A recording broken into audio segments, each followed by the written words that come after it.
All right, it is 2:05, and we are back in session. You okay? And we've got several big items on the agenda that most of y'all, I think, are waiting on. So if the council will allow us to, I would like to jump to item 21, which is Howard College on the street, pick up 22, which is Howard College. I would then like to go to item 25, which is the RV park at Butler Farm. And then I would like to go to item 32, which is a presentation of the Valverde Water, and let everybody hear that. And then we can go back and pick up our housekeeping items. And if anyone else sees anything in here that maybe we should take first, let me know. Where's Republic?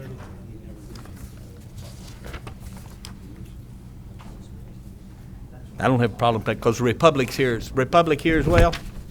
Okay. That's the 1, 2, 3, 4, 5 items I've got. Will anybody approve us doing that? Will you allow me to do that?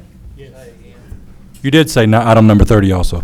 Yes, item 90. Let's jump and get 21, 22, 25, 30, and 32. And then after we get the major things and get most of our crowd taken care of, then we'll go back and pick up at 16 at our housekeeping units. I second the motion. That'll work? Do I have Don? Charlotte? Winky? You don't care? Okay. Let's step up. Marty, you okay with it? Fleming, Yes, you sir. okay with it? Let's go then to item number 21. This is consideration of approving a recommendation by the City of San Angelo Development Corporation authorizing an increase in the estimated construction cost to $512,900 from $350,000 as originally approved by council at their regular meeting June 27/12, resulting from an increase based on the estimate for the actual design drawings and a wider proposed street cross-section on the Paul Ann Boulevard portion of the project. Brother Sneeman, you have the floor, sir. Thank you, sir. Good afternoon. For the benefit of the newer members of council, this item has been before council several times, starting with an original proposal to extend Smith Boulevard through the middle of the Howard College campus. That was decided to not be a good idea, and we've gone back and looked at it several times. The last time we had it in front of council to get the approval of the $355,000, the proposed street section was going to be a half width on Paul Ann Boulevard and a half width on Smith Boulevard. So half width here and a half width here. Once the engineers got into the actual design of the street, with drainage considerations and everything, it just wasn't working to have the half width on Paul Ann Boulevard. I'm going to skip through the slides here, but a full width section would be basically everything, the street being improved to full width, and then a bar ditch along the north side to carry the stormwater runoff. Half width, we would do the same thing, but then we would have an unpaved area and then to the bar ditch to allow for expansion or widening of the street eventually. This is the proposed full width street. If we did a half width street, and this is where it starts to maybe make a little more sense. If we improve the full width at the intersection with Highway 67, we have to have a transition area to take it down to a half width street. And then we would need another transition area to get it back to a full width where we do the intersection with Paul Ann Boulevard. I'm sorry, with the intersection with Smith Boulevard. That left this area in between not being paved. And it just didn't seem to make a lot of sense. So we looked at then what the cost would be for those two options. Option one for the full width of Paul Ann Boulevard is $512,867. Half width or partial half width was only $443,000, so there's about a $70,000 difference there. So when we presented it to the Costa DC board, they said, we might as well go ahead and do the whole street width now. This was all predicated originally on the $355,000, by the way, was without any design drawings or anything, so there were no quantities. It was just everybody's best estimate of what that cost was going to be. Now we have quantities. We know how much. We know what the storm drainage is now, so we feel fairly good, fairly confident in these estimates. And the Costa DC board did recommend that we go ahead and improve Paul Ann to the full width. Don, I believe this is in your area, isn't it, sir? Yes, sir. Would you comment, please, sir, and make a motion? Well, one of the things I love what they're doing. I think it's great, but by the same token, one of the things I have heartburn over is the fact that, we had people from the Christian Village come up and talk to us last week about us having water running across their property, and it's been there for years and years, and we haven't addressed that, but we're addressing this. I think we need to do this, but by the same token, I think we need to put it as a higher priority on helping those folks out too. I don't want to rob from Peter to pay Paul, but I think this is good, and I'll make a motion to accept as presented. To accept as presented. Do I have a second? Second. Do I have council discussion? Charlotte. It was approved previously at the 355. Yes, ma'am. I don't understand why we can't ever have anything come back even close to what was estimated, or our own engineers and stuff that was out there. These wide variances are very disturbing to me. Apparently nobody else, but they're very disturbing to me. How did we get from 355 to 5 whatever? What is close, Charlotte? What is close? And I'm not saying 350 to 512, but That was what they said it was going to cost. Okay. And that's what we were willing to do at that time out of, comes out of the general fund, doesn't it? No, ma'am, it comes out of Costa DC funds. How does it match Costa DC? I mean, what makes it available for Costa DC funds? The It's fact- economic development? Yes, ma'am. The fact that the property particularly to the north and to the west of Smith Boulevard is industrial or heavy commercial property available for industrial development, which qualifies as an eligible project under Costa DC's guidelines and the state guidelines. We've been dealing with this for 2 years, trying to get a road out there to Howard College to give these students some protection. Somebody's going to get hurt bad on 67 if we don't get another way in and out. Well, it's very dangerous. It's extremely dangerous. And we've been pushing this off and pushing this off. Do I have any more, counsel? Do I have anyone from the public? Howard, do you want to talk about it?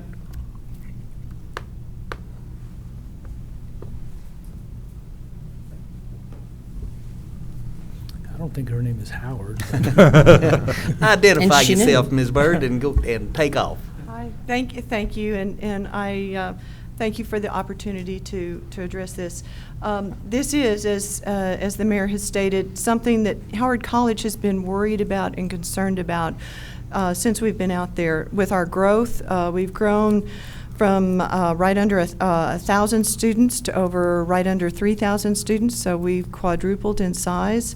Our students are having to go right here, in the only entrance into Howard College is right here.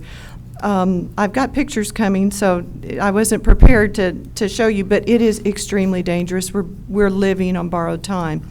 I want to remind the City Council that we came last year with a plan that would give us the right-of-way coming through the campus, and it was at City Council's request that this Smith Boulevard was closed and we had to redesign.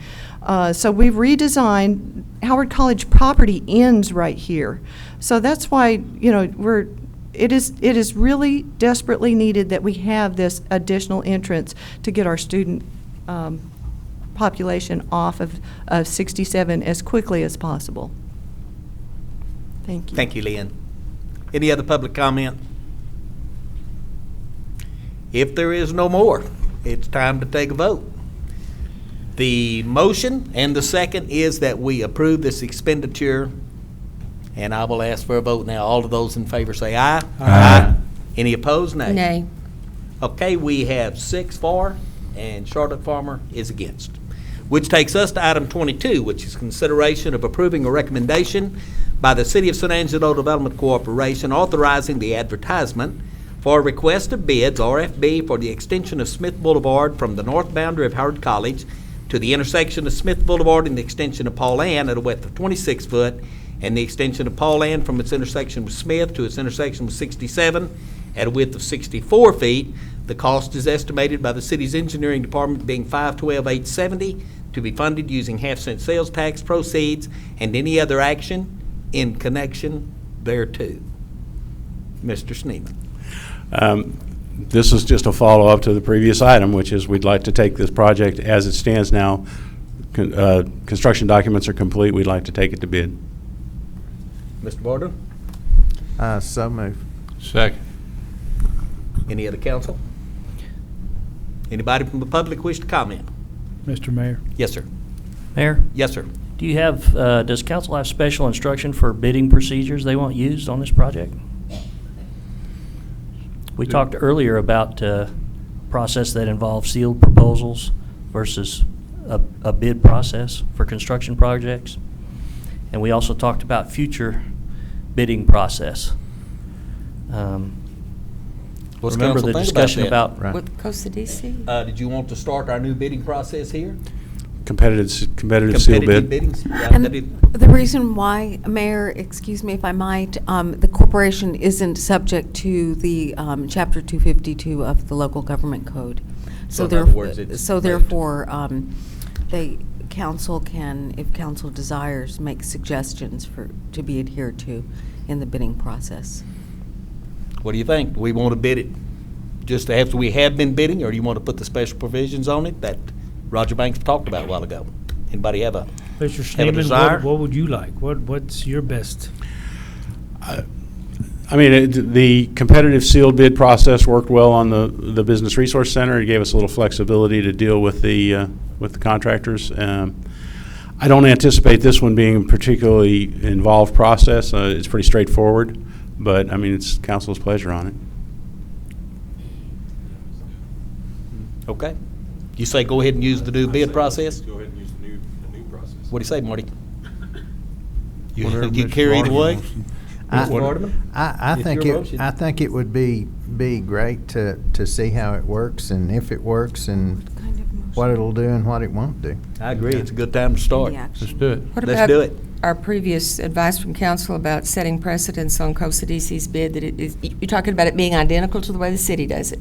No, we're talking about using a different process than the way, as Roger Banks was talking about this I morning. heard. So this would be using a different process that is now available to us. Kind of give us an idea of how it works. I'd like to kind of see how it works. You Be a want to pretty incorporate that in representative your project. motion, Mr. Boardman? Yes, please. Do what? It would be a pretty representative project, I think. Yes. Yeah, I do. I think so. Yes, I'll Mr. include that in my motion. Okay. Will Mr. you Mayor, include it in your second? Yep. Yes, Let me sir. just ask, as far as the timeline on this project, I mean, we're okay. It'll start, We are. Howard College is about to start construction on their project, so we would like to finish this about the time they do, but they've probably got a longer timeline than we do. okay. I don't see that it would slow us up any. It's just a different procedure. It takes a little longer in reviewing the bids, but It's an alternate bid method, which. Let's go ahead and try it then. Through which you can obtain the best value, but the criteria is just more or less mirrors the same criteria under I think it's a good time to 252. start. So I would there have be it. a motion that we could articulate He that, just made please? it. Okay, Don made it, Marty seconded it. He made the addition too. all right. And if there's no further council, He didn't say it as well as Ms. Well, Bowling he said didn't, it, but did he? no. It's kind of rough around the edges. if there's no further comment from council and there is no further comment from the public, then I'm going to call for the vote. All of those in favor say aye. Aye. And those opposed? Nay. We have a 6-1 vote, Ms. Farmer being the nay vote. thank you. Thank you, sir. Let's move on now to item 25. This is discussion regarding a recommendation to the city's planning division and the city planning commission regarding future action on pending and future requests for zone changes or special use permits pertaining to, number 1, campground recreation vehicle parks, and number 2, manufactured housing parks and any action in connection thereto. And this was requested by Councilmember Fleming and you now have the floor, sir, if you'd like to preface it. I'm asking that we go ahead as a council and vote to place a moratorium on any RV or trailer parks inside the city limits. And I would ask that we not put a time limit on it, therefore we could reverse it if we need to in the coming years.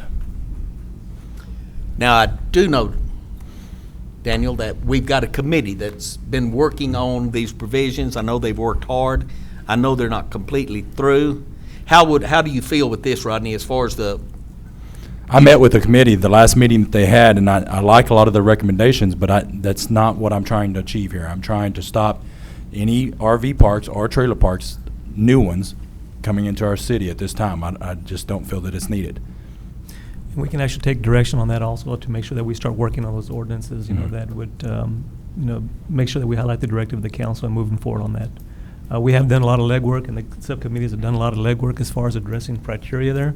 So we could incorporate whatever it is that the will of the council is at this point. And you did say that you're not putting a deadline on this, so if the committee comes together with a recommendation that we could stand, then we could pull the moratorium or go to The council could vote again We could vote to lift again the and go with moratorium. That's the way I would like it to be. Any other council comments, Don? I'm not in opposition of what Rodney's wanting to do, but I would like to hear a presentation from them. I know they did a lot of hard work, and I've had pointed out to me by a good friend that was in Florida for a while that, it works well there. They can make it to where it's something that the city can live with. So I'd like to hear from them somewhere along the line. Would there be an issue with, I know, Rodney, what your will is on this also, of course, that we do have this committee at this point that can come together and incorporate, what your concern is, what the council's concern is, and then have that, of course, it'll go to the planning and zoning for the recommendation, but to include a moratorium in there also in the form of an ordinance. Would there be an issue doing it that way? I mean, it still gets done what you'd like to get done. There's basically effectively what we're doing at this point is everything's been tabled. And that allows us to go back and make sure that we address it through the committee, through the recommendation of the planning and zoning. We can have our planning and zoning staff take a look at that and make their recommendations and bring it back to the city council. But I don't see any change to that, really, to be honest with you. May I ask, and excuse me, are you directing the city to look at a moratorium pursuant to state law, or a moratorium, either moratorium in order to be effective would have to be by an ordinance, but are you directing us to explore the mechanism available to us under state law to have Not to a public explore, hearing? but to go ahead and place the moratorium. Well, we would I'm have asking to- I'm asking for a vote from this city council to put a moratorium on any RV parks or trailer parks inside the city limits. I'm asking for that. It's a resolution, isn't it? Or Mr. resolution, Fleming? yes. A resolution won't have the same effect, because what we are doing is we are affecting what is in an ordinance, the right of individuals under an ordinance, so it would have to be action by an ordinance. A resolution would merely be a policy statement. So an action to preserve the status quo of what's available under an ordinance would have to be by an ordinance. So my suggestion is that we couldn't accomplish what we could, we must accomplish it with an ordinance, either pursuant to state law or, which is Chapter 212, which allows for municipal moratoriums on property development, or we just have a standalone ordinance. But my suggestion is that we can't accomplish a moratorium by resolution merely at this time. That's your opinion, or what I'm asking is if we ask for the resolution and it passes, it can't go into effect, or we post it now and then we vote on it maybe the next meeting.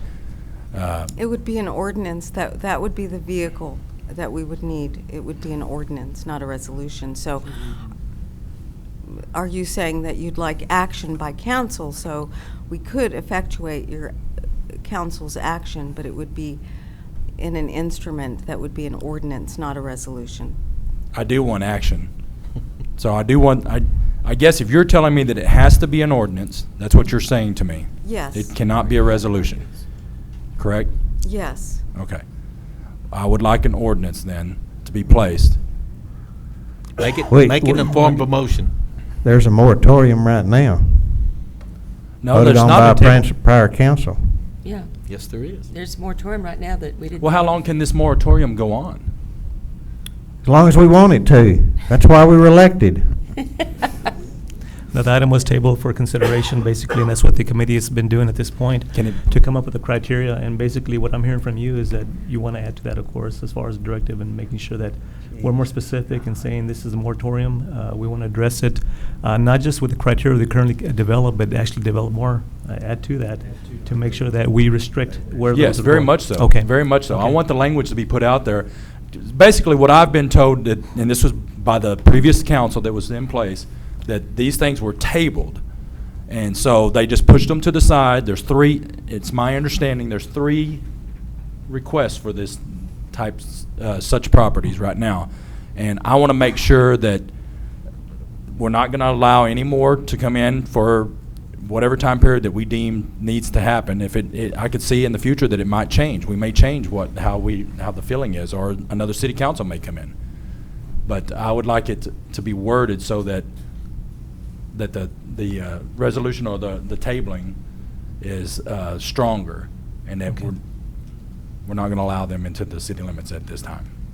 And As my far as- phone rings. So then, in effect, we'll come back to council for approval of this moratorium that we will, which will be embodied in the instrument, which will be the ordinance. And we'll set out the appropriate features, and as we've had a discussion, that we need to substantiate preserving the status quo based on our police powers, which would be, we would have to have findings and evidence that we are taking this action to safeguard our infrastructure, our water resources, and all the things that are laid out, which make it permissible for a city to have a moratorium. It's to preserve the public health, safety, and welfare, and we would reflect that in the ordinance that we would present to In the you. form of a motion. Okay, that would be fine. But we're not doing that now, though. We're not. We're getting direction from you at this Make it in the form of a point. motion, and not. we can get it going. Okay, I'd like to make a motion that, We start the process in the morning. yes, that we start the process and then move forward. Okay. Great. And I'll second that motion. Let's wait till he gets back. There he is. Yes, sir. Winky gone too? No. No, he's sitting there. Looking at Winky, good to see you. Okay, the motion has been made that, you know what you made. You know what you want. You know what he wants, don't you? Yeah. Okay. The motion's been made, it's been seconded. Anybody on the council want to speak to it? We don't need specifics, you know. No, we don't We're have specifics. not going Okay. to do RV parks, right? That's what it Okay. means. Okay. Anybody in the public want to talk to this? Then let's vote. All those in favor of Rodney's motion say aye. Aye. Any opposed, nay. 7-0. Oh, that was a. No. Did you That's vote? 7-0. He's Any a. opposed, nay. Did I hear a nay? they No, thought no, you said- nay. you No, said no, nay. No, I said, No, you said nay. You said any opposed, nay. any opposed, aye. Yeah, okay, I said it Okay. wrong. Okay. He abstains. Everybody else said aye. So called it a 6-0 vote. I did not nay it, but my mistake. Forgive me. 6-0. Let's move on now to item number 30. This is the discussion and possible action regarding the renewal of the agreement for waste collection and disposal and landfill lease and operation between the City of San Angelo and Republic Waste Services of Texas. This is requested by Charlotte Farmer. You have the floor, ma'am. I'm eating ice. This is just a renewal of the existing contract with Republic out there. If they would like to come forward and state the reason for their renewal, my understanding is they just need to know from the city a commitment in renewing their contract so that they can make some substantial capital improvement expenditures.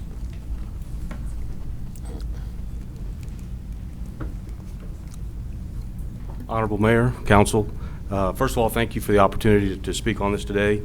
I just want to take the opportunity to speak on behalf of the 90 employees that Introduce yourself. Okay, I'm sorry. I'm Kenny Ramzinski, General Manager of Republic Services here in San Angelo. And just wanted to take a few moments to speak on behalf of the 90 employees that currently work for Republic Services out of San Angelo, and on behalf of their families that are dependent on this contract. And I know we have a lot of items on the agenda today, and it's going to be a long meeting, but I'd be remiss if I didn't get up here and speak on their behalf. You know, these 90 employees live in this community. They raise their families here, and they're definitely part of this community. So right now, what we're asking for is just to extend or to extend the contract, to renew it for the 5-year term. And what I'd like to do is, you know, I really believe that we're in the day and age of where action speaks louder than words, and the actions of the 90 employees that work here, they're strongly committed to this community. They're strongly committed to the quality of service that they provide each and every day. And we also understand that it's not a right to have this contract. It's a privilege. And we work hard each and every day to earn that privilege to have this contract. And we want to continue that. So on behalf of the Republic family, we just want to thank you first and foremost for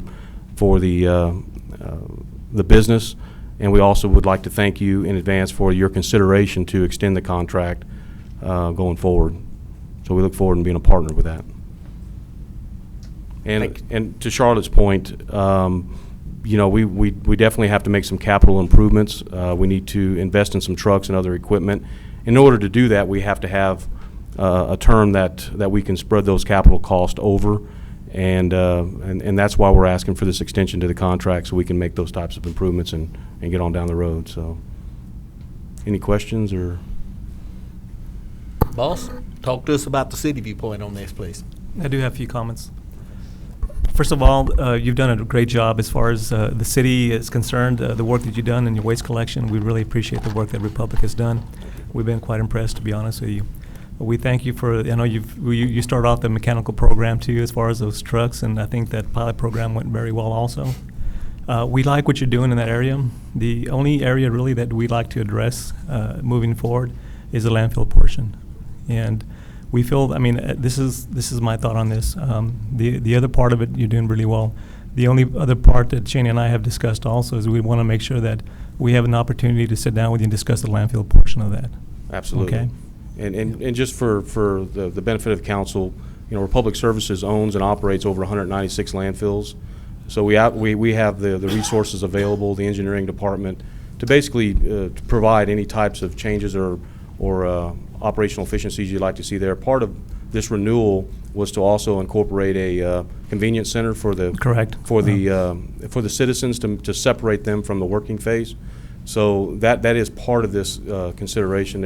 If we get the renewal, that's part of that capital investment we want to make it better for the citizens in that respect. But we obviously can entertain any other changes. That was the only portion really that I would love to be able to sit down with you and just make sure that we get the iron out the details really on the landfill portion of it. Sure. And if we can get that done, I really don't have an issue whatsoever. Like I said, we've been quite pleased with the service you provided for us. Well, thank you. Mm-hmm. Motion to approve Republic's renewal of their existing contract with City Waste Services. Is that with I'll the? second that. Okay. Is that with the negotiating the landfill portion of it? Yes, because it's, yes. Okay, that's what, okay. Shouldn't we wait until we've negotiated before we make a motion to approve? From a legal perspective? You'll get your chance. The city has the ability to, and an option to renew, whatever its council desires to negotiate as part of the renewal is something that can be achieved. So, council, do you want to renew the relationship, but then negotiate within the renewal amendments to the contract? Is that what you're asking? That's what we're looking for, actually. Yes. So then you could authorize city staff to negotiate the terms of whatever it is that you want them to look at. However, what you are exercising is your option to renew the contract, subject to amendments. You could state it that way. Tell me what you desire. To me, it would be subject to, as far as amendments, based on negotiations with Republic pertaining to landfill fees and other, actually, yeah, Shane, if you can come up here and actually talk a little bit more to that. Yeah, and there's other issues I know we talked about, with the pilot program and going to an automated service and things like that with the collection systems that we haven't discussed and talked about as well that are not under the current contract. If we just extended the current contract, we're going to, the current contract says that they will manually, twice a week, collect garbage and trash. And so if we do want to go to an automated system, things like that, there's a lot of different negotiations. The last council did talk heavily about recycling services and things like that as well that are not included anywhere in our contract, or basically just open to the We weren't here today, nor were they prepared today to talk about these items because Mr. Valenzuela did want to visit with them on recycle and the, yes. And so this was just a renewal, a commitment from us that we're going to renew their contract as is with negotiation so that they can do what they need to do and get on down the road with business, and so can we. Like I said, it was just, those are other points, talking points that we talked about prior to. So, and the way our contract is currently written, if we just extended it the way it is currently, then it doesn't allow us to negotiate those points in the future. So, Mr. Mayor? Yes, sir. They understand there are other items to be negotiated. There's some they want to negotiate too, so it's a quid pro quo. I don't have any problem with this as an attorney at all, and I'll second Charlotte's motion. It's already been seconded. Randy did, somebody did. We already had a second. Marty had a Rodney second. seconded. No, I mean, Rodney. Well, I think the negotiations ought to be done, and we ought to have something to deal with before we start voting on it, but that's just my opinion. Public comment. Anyone care to speak to this? Come ahead, Mr. Gregory.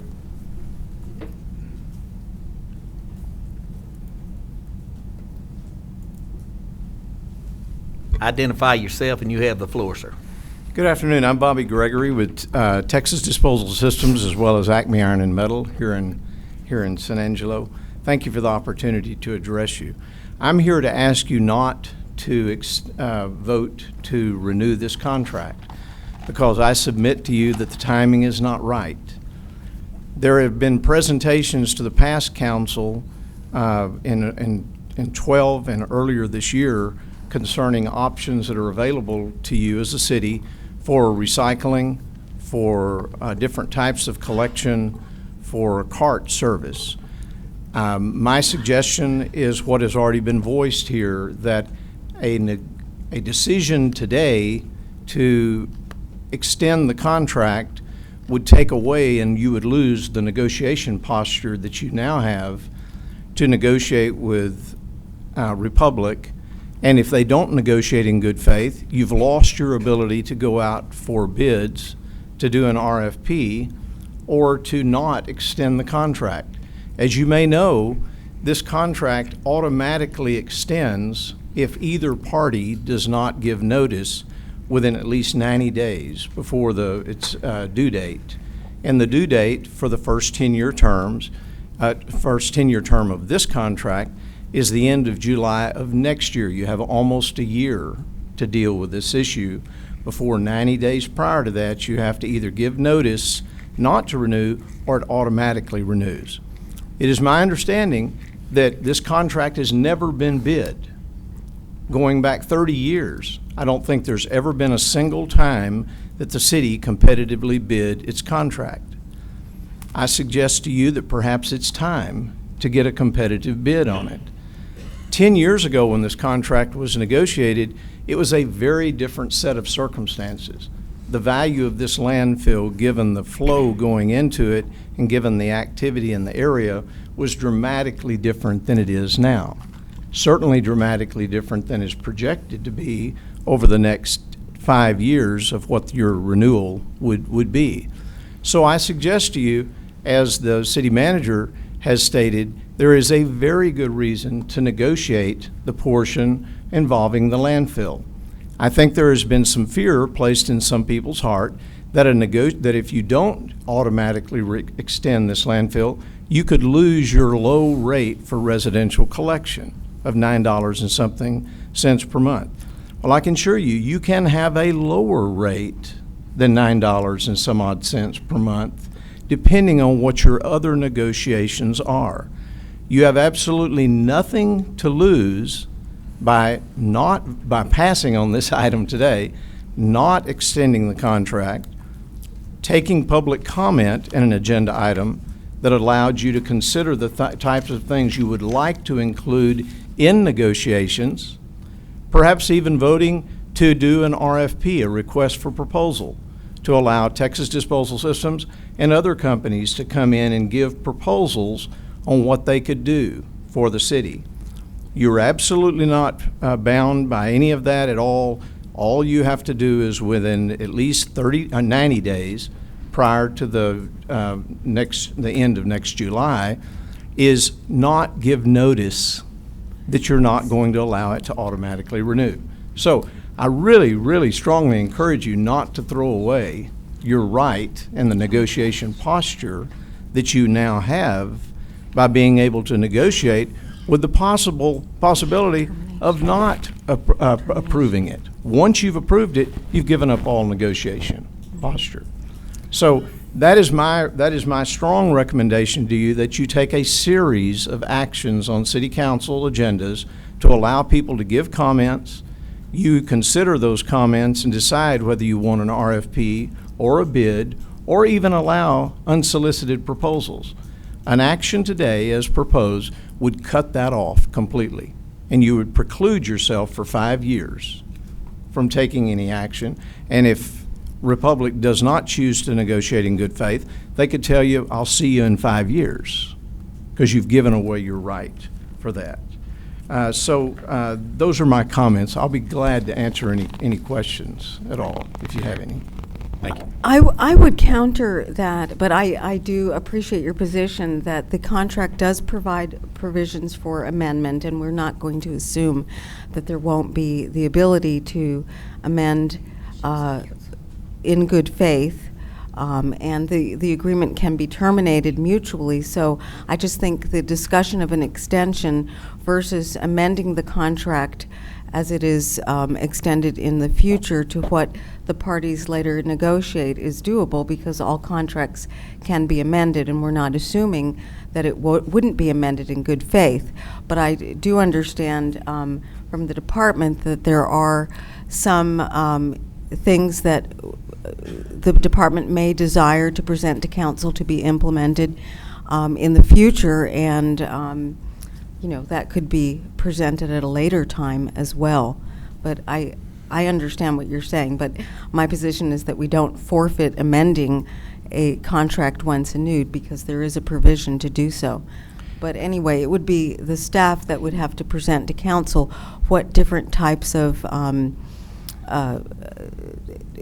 methods they wish to have Republic provide the service to us by. So I just don't think when the extension excludes later negotiation. Ms. Bolin, as far as contingent on negotiations, of course, if things do not work out in good faith, the city is under no obligation really to renew the contract, really. Then we have another year to determine whether we want to go out for RFPs and so forth. So the good faith has to be there anyway in the negotiations. Is that correct? Yes. Yes. It's simply my understanding that if you renew it, vote to renew it now, you've lost your opportunity for 5 years to not extend the contract. That's the way I see it. That's all I was saying. I agree, Mayor, that, it's not the termination date, it's not up for renewal yet. So we're ahead of it, and I understood from Ms. Farmer, there was just the concept she wanted to offer, the concept that we would look to renewing it, but it is not timely. It hasn't expired yet, and so if I could just interject, my motion and the reason to come now was so that they could go ahead and make a capital improvement to the business. They don't want to wait a year from now to order $500,000 trucks and several of those at a time, and that was the conversation, and that was the motion. So I'd like to call for the vote. Your motion is to renew the contract for 5 more years right now, and then let them With negotiate. yes, that's my motion, and I call for the vote. Well, I think Republic's in an excellent spot, and I think they've done an excellent job. But to renew this for 5 more years when it's not up for a year and then hope for negotiations, to me, doesn't make a lot of sense. So I'd rather negotiate and get everything on the table, then bring it back, and then we'll know what we're voting for. But that's just my opinion. Rodney? Question, Mayor. Yes, sir. If while we're negotiating, Daniel, if something doesn't go our way, can we back out of it if we do it before the end of this year? Yes, we can. I mean, that's what my understanding is. Okay, We that's- can back out of it. So we can still back out of it. But if we make, the motion was that we approve the extension right now so that they can start buying equipment, which means that we have committed to 5 more years. And then we negotiate to get what we, to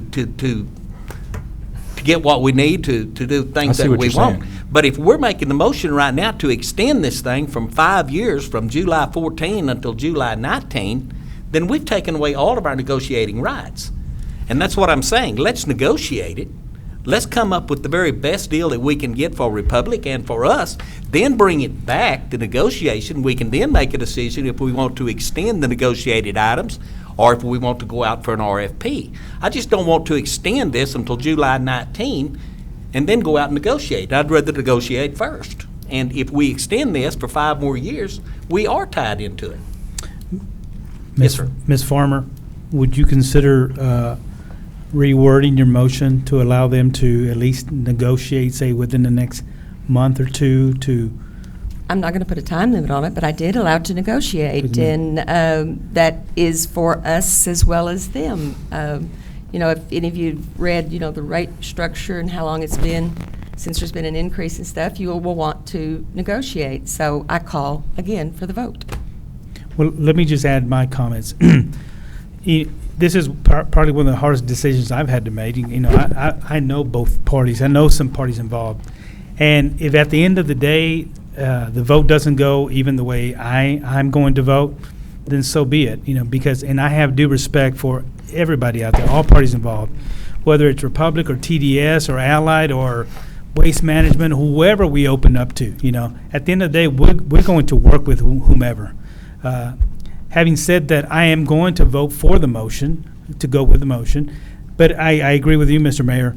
I would rather have, if you're saying negotiate terms, that's one thing, but if you're saying a motion to renew, just so as long as we're clear that, hey, if you're voting to renew a contract or extend the contract, I want those terms in there to say, hey, let us tweak it to the way we want it before we move forward.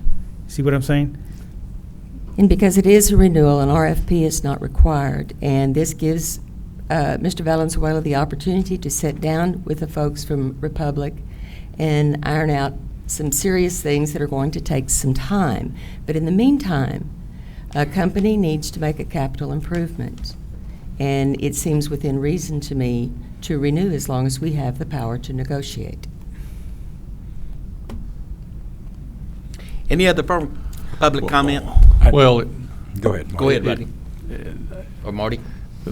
as I understand it, we can negotiate after we approve, but it doesn't allow them, doesn't give them the opportunity to buy any capital improvements, because if we don't get the numbers we want, we're not moving forward. That's right. Is that right? We don't have the. That's right, Daniel? That's correct. That's right. That's Okay. what I So- understand. They're then- aware of that. Okay, so Yeah. to say we're renewing it just to allow them for capital improvements, that's not right. They can't buy any capital improvements until the deal's worked out Till anyway. it's done. So, Whatever. So what's the purpose of this then? I don't see It the was their purpose of the request to renewal. renew.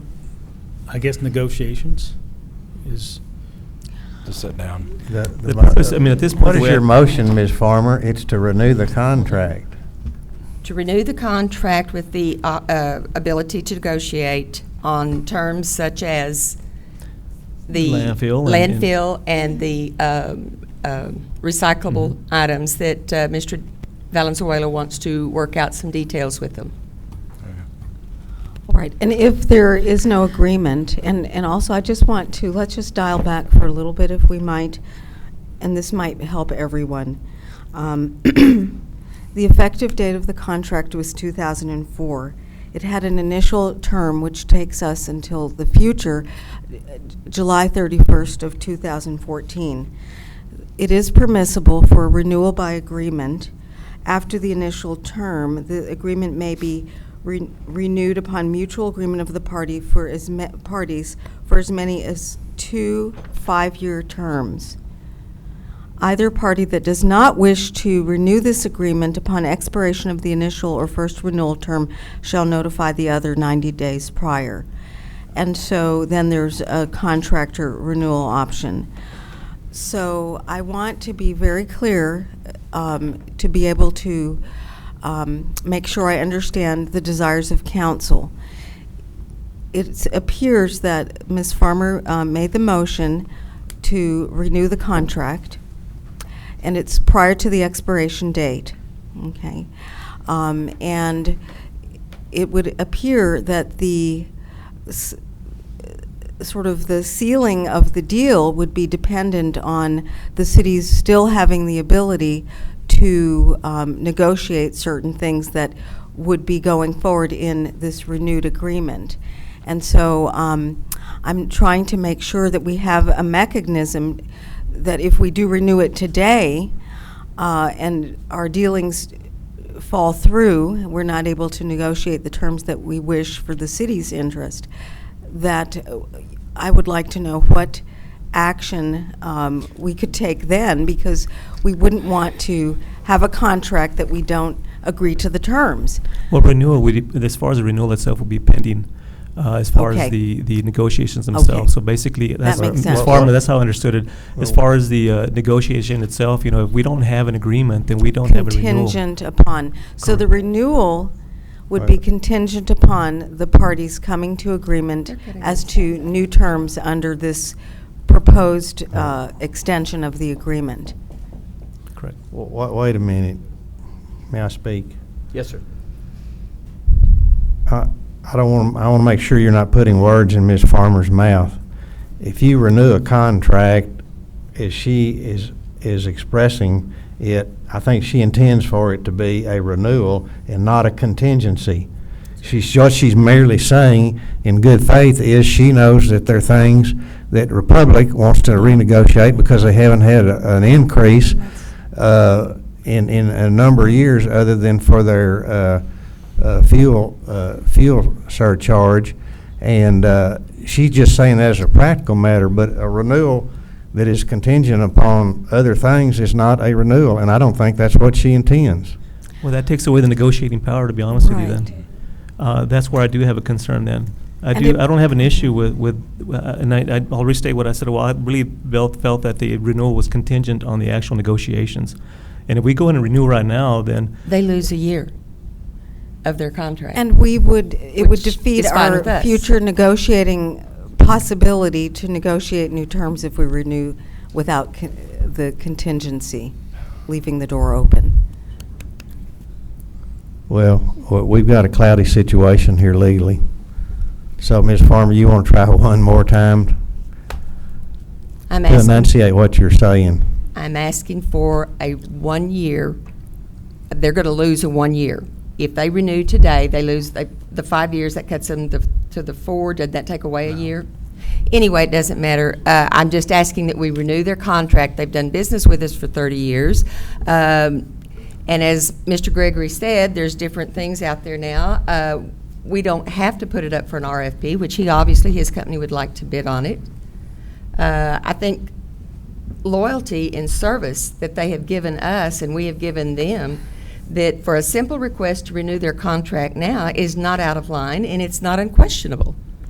To reward someone for service, their loyalty to the city, and we're wanting to say, no, we're not going to let you request an early renewal, it seems unreasonable to me.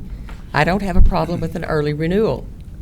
But it would be in the And I city's agree, I don't interest either. to negotiate, excuse me, it would be But- in the city's She's not interest to a council. negotiate the terms that we desire in the future. And we Well, need to leave that door open. I agree with, I guess, I agree with you, Charlotte, and Winky, if I understand what you're saying, if we renew the contract today, we're renewing it as is. Yeah. That's right. So, okay, so I thought there was possibility of wanting a rate increase, so. That's not their request today, no. And they're, for Daniel to have the opportunity on the things that are coming down the pike as far as landfill and things to be done, they just want to be able to lock in their contract so they can move forward. And we want the ability to say we would like to visit with you at a later date. We don't have to make it a requirement or make that a part of the motion, but let them know that at a later date, we would like to visit with them about the landfill. But let me ask this. Go ahead, Johnny. If, Ms. Farmer, if you stick with your motion, Ms. Bowling, let me ask you, can we then come back and make amendments to the contract? As I previously stated, the current contract, which would be renewed, has a provision for Is your contract microphone on? amendments. Is your microphone on? Indeed. It can be, all contracts, those are standard provisions, but I'm just listening and hearing the desires of staff or perhaps other council that just want to make this renewal contingent, perhaps going forward, have negotiations towards renewal of the contract. That would be my recommendation. But to answer your question, yes, there is a provision for termination, for amending a contract, which is very standard. But I think that it wouldn't be a guarantee that the amendment would be in the city's interest, or it would be successful. So I think while we have an opportunity, instead of defeating any future negotiations that we would have towards in this renewal, we should seize upon that and make the renewal contingent upon successful negotiations of the new terms that the city desires. And that's my recommendation. Rodney? Charlotte, I agree with you on this wholeheartedly, except that I agree with Alicia on this, that I think we do need to negotiate first. Yes, sir. And so I want to pull back. I understand. Let me finish, please, Charlotte. Let me finish. I think that we should negotiate it out first. I'm not saying, I think we're going to get it negotiated. I've talked with these guys. I've talked with the other guys. And I think we will get it negotiated. I think we will get it worked out. I think we're just putting the cart in front of the horse on this deal. Let's get this thing negotiated out. And we're all going to get what we probably want in the end anyways. As parliamentary procedure, could we just call for the vote? If you guys vote it down, then that's it, okay? I'm all for it. Let's That's go. my call for the vote instead of, We're still taking public comment, and we're still talking with amongst ourselves on the council. And when we've got all the public comment and all the council comment, I will call for the vote. Is there any further public comment to this?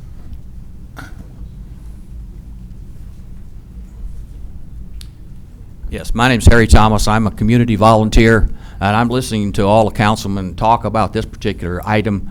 I will tell you that I was in business for 40 years with Goodyear Proving Grounds, and I negotiated a number of contracts for a lot of different things. But I never signed a contract, never went into a contract before I didn't have all the terms in front of me. And I will tell you, there are a number of folks right out here that will tell you something very, very similar to this. So I will tell you, even though I think Charlotte's going in the right direction, I agree with what Rodney said. We've got the cart before the horse. And I will tell you, public will not stand for something like this.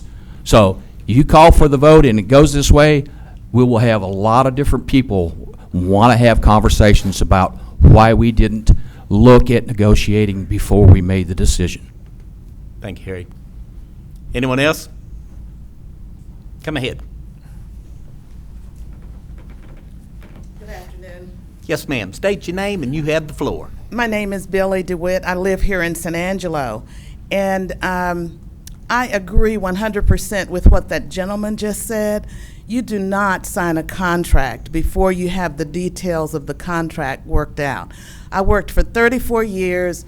I've been in the business of negotiating contracts, and I can hear, let's approve it contingent upon us getting what we want. But I tell you, if they order $500,000 in equipment, it is going to be very difficult for people to say, well, we're going to back out of this contract because they're going to make us feel guilty that we need to move forward with it.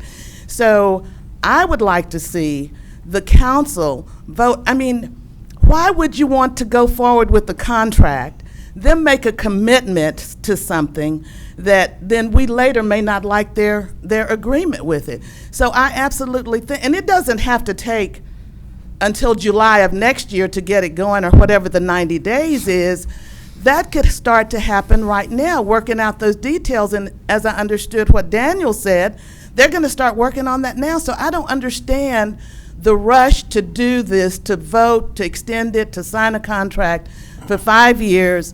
They go on ordering their equipment and making their capital improvements, and then the deal doesn't work out. If we sign that contract, and even though there may be a provision to terminate it, you're going to have to go through the legal system. You're going to have to spend extra money. So I don't understand, I guess, the rush to do this right now if they are not going to be able to order the equipment now anyway until we get all the negotiation. It absolutely makes no sense. Thank you for the opportunity. Thank you, Ms. Thank DeWitt. you. Anyone else? Come forward, please, ma'am.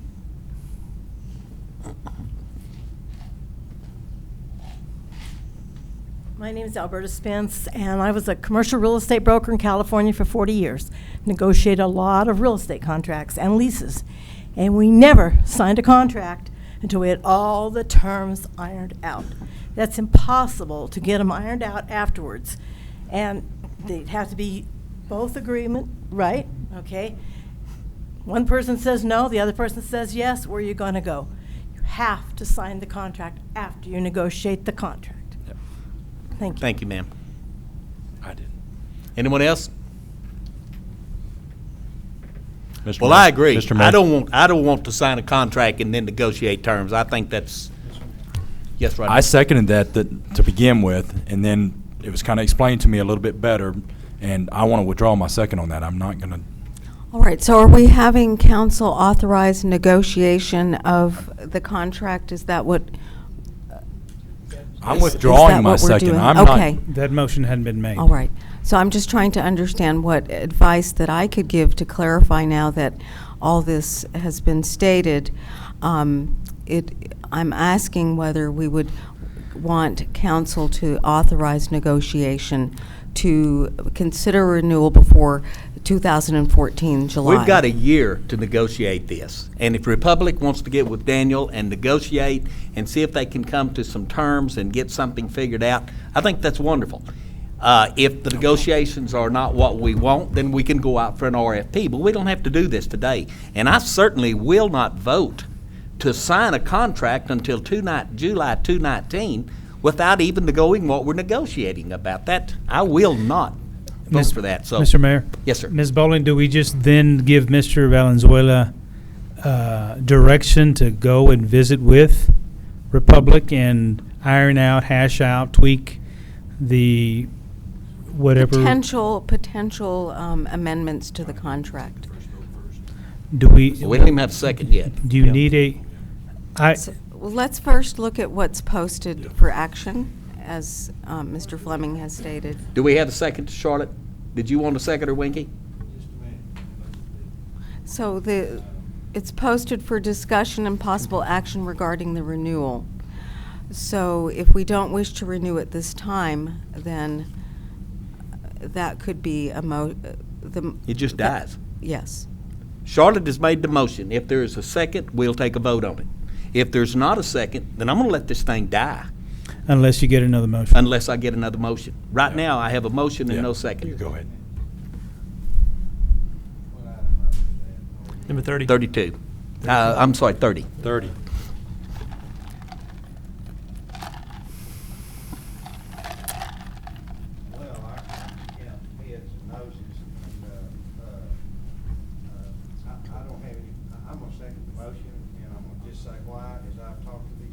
I've talked to these people, and they got a bunch of stuff they want and that they need, and so there's not going to be any problems with the negotiations. So I'm going to second the motion, and I'm not the least bit worried about it. Okay, we have a motion that we go ahead and renew the contract until 2/19 and negotiate with the city manager that may or may not be what we want, but the contract is already done until 2/19. We're signing the contract and hoping on the negotiation, and that's kind of the way it sits. So we've got a motion and a second. Everyone in favor of that, say aye. Aye. Nays. Nay. Nay. Looks to me like it's 5 nays and 2 ayes. Mr. Mayor? Yes, sir. But I would like to make another motion. Well, hold on. So regarding renewal, it's dealing strictly with renewal at this point, so as far as any other motions. Let the thing die. Yeah. Okay. We'll let it die. I believe that one just died. Let's go on to now number 32. This is a presentation by the Val Verde Groundwater Group and any action in connection thereto, and this will be a presentation. Does anybody want to take a break before we do this? You want to go on with this? What does council think? Anybody want 5 minutes? I could use a water break. Huh? Go ahead. Let's take a water break. Let's take a 5-minute water break. Get started. This will be a presentation by the Val Verde Groundwater Group and any action in connection thereto. Mr. Littlejohn, identify yourself and you have the floor, sir. Sure. I'm John Littlejohn. I'm with the principal of Val Verde Water Company. We're here today to talk about bringing water from Val Verde County to San Angelo and then beyond. My experience on this started now 40 years ago. This was part of the area of my dissertation when I was at Harvard, so it's like going back to old home turf. My reintroduction to this area started 4.5 years ago when the city of San Antonio first contacted me about putting together a proposal for water. We've been working on that, and we're one of the 2 finalists at this point in that, and we'll be back into that with them. The area that San Antonio is looking at is about 15 miles further to the east for a well field. This area is between 18 and 20 miles north of the town of Del Rio, across the Amistad Lake area. Throughout this time of work on that, to give you a little background and what you are the beneficiary of, we have put together the effort that's gone towards this northern project over the last 7 months. But before that was 4 years of effort that involved things like I have visited every steel plant that can manufacture this size of steel piping in North America. There's 3 in the United States and 2 in Canada. Because of the special nature of the metals in here, because we're going to treat this water before we send it this way, that means there's chlorine in the water, so that means you have to have special metallurgy and even the valves. And the only place that you can get valves that are made like this are by Cameron Iron in Italy. So hunting that material down, searching the world over, making sure your metallurgy was right and so on, are all part of this. You are the beneficiary of that, but on top of that, we're not asking for any money. We will not receive the first dime until we have water at your city gate and you're buying it at that point. Unlike all the rest of the projects that all the rest of the cities in West Texas have entered between Midland, the CRMWD, even San Angelo here, where it's cost you on the front end and the numbers continue to escalate, and we'll look at that in here. Let's look first at exactly the situation that you're in, and that is, this is from the CRMWD's presentation in Snyder as of about 3 weeks ago. The interesting thing about this, they have extended the curves beyond what had existed before, so now we can see the last 2 years. Before, they stopped at 2010. The importance of this curve is it shows, and particularly for the blue line, which is the use by the city of Odessa, and it says they are now being so restricted on water, they're getting the same amount of water today that they were 37 years ago when their population was less than half of what it is now. And that is true across all of the area. What this points to is an insidious cost to you, and insidious means the people that might want to settle in West Texas drive past it because the quality of life is such that they set up somewhere else. I can give you an explicit example of that when we visited with one company in Odessa. It has over 300 employees. The 5 executives of that all live in Houston, and they fly in for 3 to 5 days of work here, and their families and homes are in Houston because the quality of life has become so perverse that they have chosen not to live in West Texas. How much that is happening is impossible to quantify, but this curve tells you that it's real and it's there. The next thing we're going to look at is the water quality itself. This is just a simple table. It shows what the quality of our water is versus chloride, sulfates, and total dissolved solids. When you look at what other cities are offering or what is happening with water delivered out of the CRMWDs, you can see that we have as good or better water than exists anywhere in the state. And if you look at that same set of numbers and you move it to a graphic form, this tells the same story. So the first curve on the far left is the VV water, and it shows it for chloride, sulfates, and total dissolved solids. Then you can see San Antonio, or Austin, then San Antonio, Bryan, Lubbock, and then here comes the CRMWD's water that exists in the various lakes that they have here as noted. And then finally on the far right is the Texas Commission on Environmental Quality, which sets the standards by which you will deliver water. And that is there's 300 limits on chlorides and sulfates and 1,000 limits on TDS. You can exceed those, but only for a limited time, and usually only until a complaint comes in, and then they step you back. This is the area that we're going to come out of. You can see Amistad Lake on the south end of the photograph. That's a Google photograph. Our well field will be in the middle of this, where you see the tanks that start where it says storage and treatment. There's planned to have 24 wells in the well field out here that will be able to deliver more than 150,000 acre feet a year. The line will cross the Devil's River and go over to Highway 377 and 277, which are the same ones, and head north. And that line follows on the westward side of 277 all the way up to an area just immediately south of the town of Cristobal, and then comes across country to the northwest side of San Angelo. When we come across that countryside there, we pass by two areas within less than 1,700 feet of proximity to the City of San Angelo water system, both of them water towers and water lines that we can drop that into. Any water project depends upon three specific items, and these are the items that control your life. You have to, when you go through an evaluation, you have to do it in this sequence. If you break out of the sequence or you don't answer these questions, all you're doing is opening yourself up to tremendous costs. Let's talk first about deliverability. That means, have I done my hydrology studies? Do I know that the water is there? Or am I under any kind of constraints? And can I move this water out of the area in the volumes that we're talking about for West Texas here? The next part would be the feasibility in there. And we've talked briefly about that just a moment ago, in which do I know what the costs and what I'll have to have in order to do all the valving, the pump stations, the tanks, and the well field itself at that point, and know specifically, without any equivocation, what every one of those units are going to cost in here. And then finally, you come through affordability. And that is, you know what the rates are that you're going to have on this, what the volumes that you're going to have, and you know what your interest rates are on the cost of your money at that point. The one thing that we see more than anything else that is affecting us is that our interest rates have climbed from about 4% to now at 4.5%. When we have quoted a price here, it is at 4.5% money. That is the cheapest money that we have seen in many, many decades, and it is questionable how much longer this is going to last.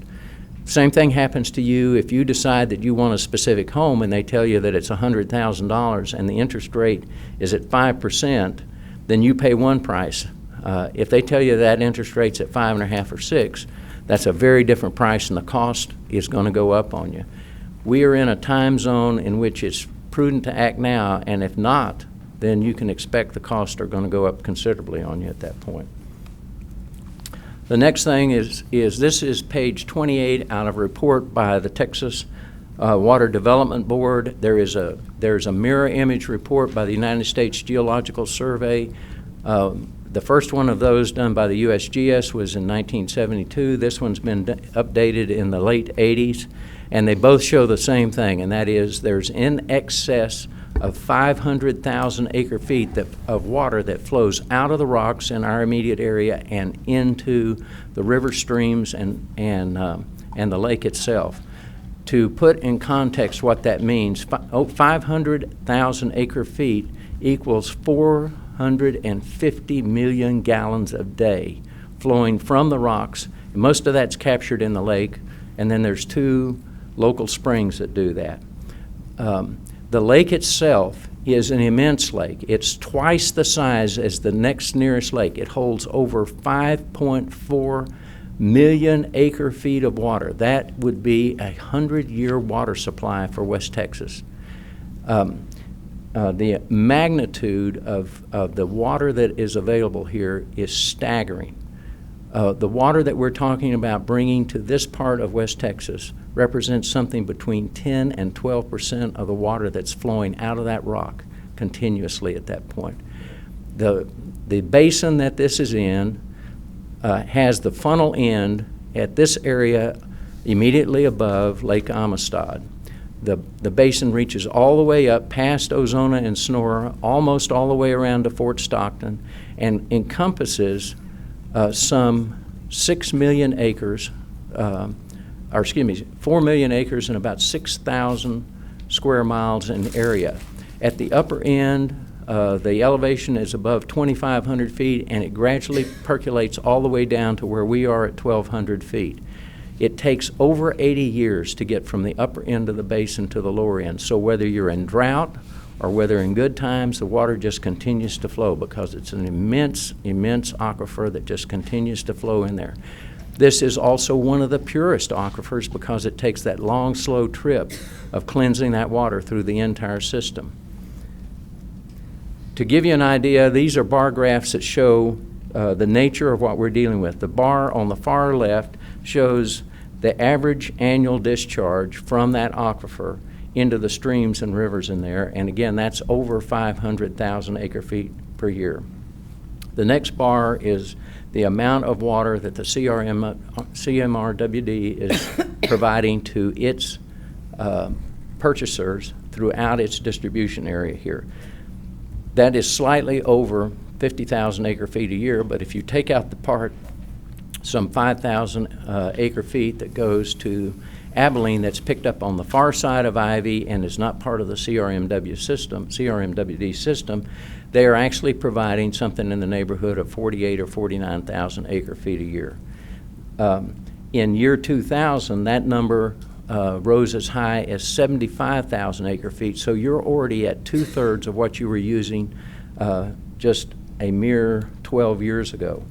The amount of water that we're talking about bringing and supplying to the cities of West Texas at this point is shown in the next graph, and that's our bar that would be at about 60,000 to 62,000 acre-feet a year.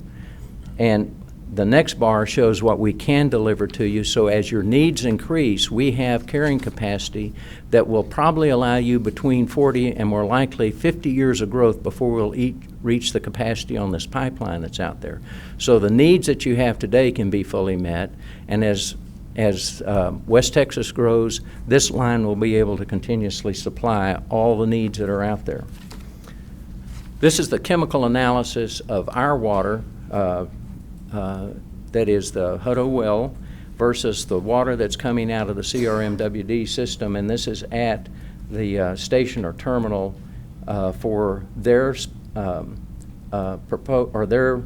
water tests that they have in here.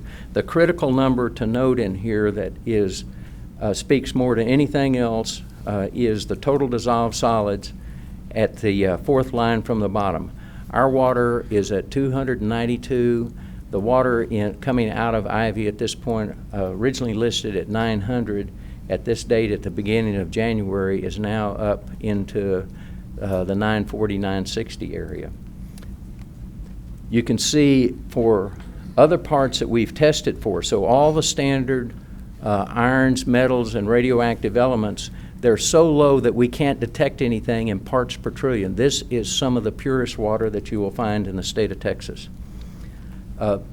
This is a Google map. It shows the pipeline as it comes across in blue, comes across the area of the Devil's River, immediately over to 277, and then moves northward up to, and then at a area immediately south of the town of Cristobal, moves out away from the highway and across the lake areas and ends up on the northwest side of the town of San Angelo.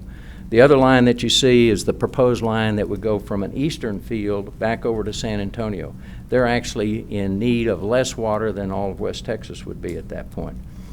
This is the same Google map. The difference is in the lower portion of that, it shows you the elevational change that would occur across this area. So the little notch on the far left is where we cross the Devil's River, and then we climb continuously to an area north of Interstate 10 and reach an elevation of about 2,500 feet, and then back down to San Angelo at about 1,850 feet. It is this elevation that's the greatest challenge to overcome through time, because you're having to lift tremendous volumes of water up about 1,300 feet and then lower it back down into the town of San Angelo. This is a picture of the type of tank that we'll use from the well field itself and where wells produce. It goes to a treating house where we treat that with chlorine, and we know from that point forward that our line systems are, everything else remains pure. There won't be any contaminants in there, and it goes into this 10 million gallon tank that we have on the south end and the north end to collect water. Once it leaves this tank, it's less than 24 hours between leaving this tank and arriving at San Angelo at that point. So this water, if you elect to, doesn't even need to be treated. It already has at that point, and we will have a state engineer with a license to watch over and make sure that it meets all potable standards at that point. This is a picture of the 48-inch pipe that we intend to use. It shows that that the internal coating, which is approved by the ASME, which stands for the American Society of Mechanical Engineers, is a food-grade coating that is on the inside, so the water never comes in contact with the pipe. By like kind, on the outside is a seal coating and then a protective coating that you see here in black. This pipeline, when it's cathodically protected, will last, 100 years. This shows what the intent is even beyond San Angelo here, and that is to move water through the existing infrastructure to serve the remaining cities of West Texas. It involves doing two things, and that is segregating out the pure water that's going to come out of Valverde County from the water that's coming out of the lake systems. The lake systems we call industrial water, and we have labeled that in pink, and it now would, by this design, flow counterclockwise. Coming to San Angelo, we would build a jump line that would go across to the Spence area, and then use the Spence line to move it around in a continuing counterclockwise over to Big Springs, then to Midland, and then to Odessa, allowing all the major cities to have industrial water for continuous development. If they elect to have that as their major drinking water, that would be available to them, but we still call it industrial water by the nature of it. In addition, at Lake Ivy itself, right now they just pick it up and put it into the pipeline system, and it coats the bottom of that pipeline as much as 1 foot to 2 foot of sludge in the bottom of that line, and that has to be cleaned out between once and twice a year. We would create a set of settling ponds that would get all the sediment, clay, and sand out of the system, which there's an immense amount of that, run it through a very limited cleaner, treat it there with chlorine, and ship it through the line. So this line would finally stay clean, and you would stop this process of permanently having to re-enter the line system, shut it down, and then take a system of brushes that are automatically driven through the line to clean it out. This is our price that we have quoted that is FOB San Angelo. As I've said earlier, that is predicated upon the interest rate remaining at or close to where it is for the immediate time. That is $3.80 to you at the gate, in which you pay nothing other than for the moment that we delivered. All the costs, everything else before that is borne by us. To give you an idea of that, I think it would be appropriate to look at the 3 other major projects that have been undertaken in the immediate time. That will give you an idea of contemporaneous pricing and also what has happened to those projects. The first of these is the one undertaken by Midland, which is called the T-Bar Ranch. You can see that depicted on the far left. They're out northwest of the little town of Kermit in Winkler County. they've developed a well field in the Pecos alluvium, and they've moved that through a pipeline that almost equals the one that you built. So it's about 65, 70 miles. This project cost them $208 million, and out of that, what they have is this. They have now drilled through well number 60. These numbers come from the Texas Commission of Environmental Quality. Out of this, out of all the wells that they drilled, only well number 44 has drinkable water. All the rest of them shown in red have either excessive amounts of arsenic or excessive amounts of radium or both. The ones that are shown in level have excessive amounts of chlorine, fluorine, sulfate, or TDS, and some of them have all of that. So they have one well at this point that they can use.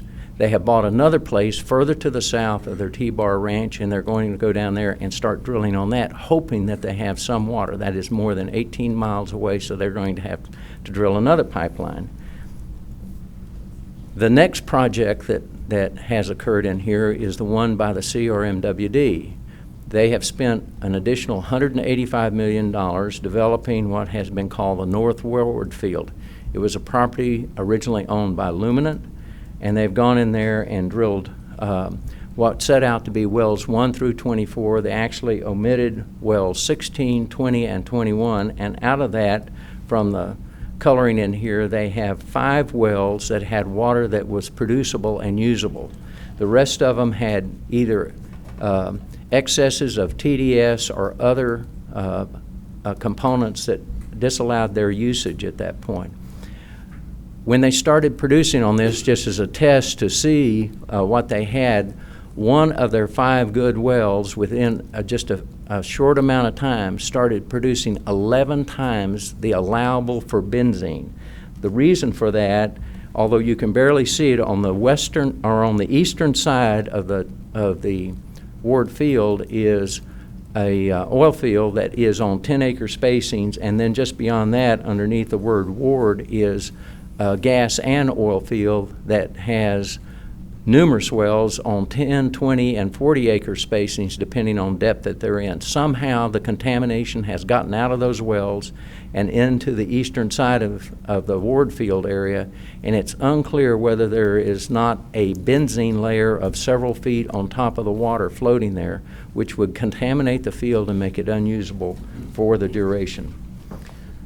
At that point, they have spent $185 million, and it's questionable what kind and the volume of water that they have. If you take out the one well that was bad and use the 4 remaining, they have about between 4 and 5,000,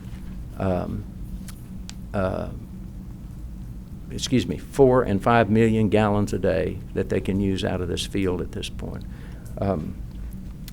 The last of these that we'll look at is what's normally called the Hickory Project. It's the one that starts on the Ford Ranch, and as you can see, the pipeline is built to the southeast side of the town in here. When we look at this on a comparative analysis basis out here, we know what the costs are at least to date. So for the CRMWD, they have spent $185 million. This is their interest rate, and on a 30-year amortization, they're going to have about $11.33 million per year to amortize the debt and principal out as far as interest and the principal. That is a capitalized cost. We don't know the volume of water that would be put against, so if the volume starts going down, then obviously the cost per unit goes up distinctly. But the other side of that is the operational costs that are out here. When you start to produce it, you have a lifting cost, a gathering charge through the field and so on, and putting it in a production tank, and those are estimated at 45 cents per thousand. The processing now that they're going to have to go through in order to clean this up and run it through a reverse osmosis system out here, there's a number of bids that have come in and other comparative units that have been run on bids of similar type water by the city of Odessa. Their numbers have varied between as low as 320 as a wished for estimate, and Odessa's ran between 420 and 480 per thousand. We've used the 320 number. And then you have the cost of pumping it down the line, handling the facilities and doing other things, and that's put at $1.20. with those low numbers, it still says that on an operational basis, never mind the capital cost side, you're $4.85. If they have low numbers on the capital costs, that number could easily double. On the Midland T-Bar, again, you have $208 million that has been expended on that. That says that they're going to have around $12.75 million a year on interest and principal for the time and the interest rate shown in here. But their operational costs, meaning those are capital on what they've spent so far, but they're operational in here, it's going to be easier for them to remove the arsenic than it is to remove other things that are called the dissolved or the total dissolved solid part. Arsenic is a easier item to remove. You do have a cost as to disposal, and you can get to this low number of $2.50 if you make just one pass, which gives you about 90% of the water that comes through, and then you dispose of the other 10%. If you run it through one more time to get the next 8% or so of what you want, then it's far more expensive to do that, but you're only disposing of the last 2 or 3% of the water. Using that number, they're still at about $4.45 to just operate this and remove that water or get the contaminants out of the water that's in there. Looking at the Hickory, that the San Angelo project, there's all kinds of numbers, and they're very questionable about what's happening. Again, just using a 40 or 45 cent inside the field gathering, lifting, you're going to have to put your pumps at between 600 and 700 feet because the water will cone down, and it's at about 450 feet right now. So that has a much higher lift factor to it because of the depth of what you're dealing with. But because your field is very tight, you're not having to ship it long distance in the field before you get it to a gathering system. The 320 for the processing comes from one known contract, and that is this town in Missouri that is using the same contractor to remove that is charging them 94 cents per 1,000 gallons to remove the radium out of their water. Their radium ranges between below 10 to slightly above that, but they're taking out an average of 10 picos of radium. Here, your radium hovers around 37 picos, and to get to the same point of having 3 or 4 picos left, you're going to have to take 3.4 times as much of the radium out, and it's a simple linear relationship. When the water enters the filtering system, it will charge and reach saturation 3.4 times as fast. They are operating and have signed a contract, and they're operating, removing the radium today in those facilities in Missouri. I've heard that there's a 59% proposal in, but I don't know if that proposal is a hard contract or whether what we're seeing in Missouri is the reality of what we're going to deal with. If you use the hard contract and you go 3.4 times the 94 cents, you get to $3.20. That makes your operating cost, both in-field, treating it, and then delivering it down through the system, at $4.80. Doing that, it says then when you look at our water at $3.80, delivered to you is cheaper than what you can operate that field for, never mind all the rest of your capitalized costs. You may be able to get that down, and I hope that you can, but it's all going to be dependent upon having a hard contract for something less than that $3.20, which is what they're operating in real life in Missouri today.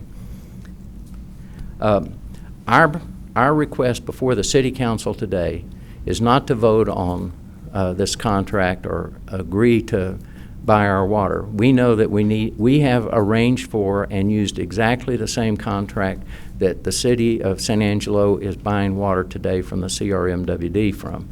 We have said, following that form, we merely want this to be taken and as a motion to be sent over to the attorney so we can look at this, get it formed up, and been brought back to City Council for consideration and possible approval at a later time. So the only commitment we're asking from today is not about buying this water. It's merely to go and start the process of seeing if we can arrive at agreed purchase and sale agreement for water that would then come back to the council for consideration at a subsequent time.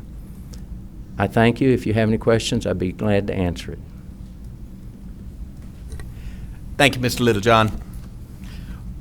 We've had this same presentation in our executive, and each council member had some questions.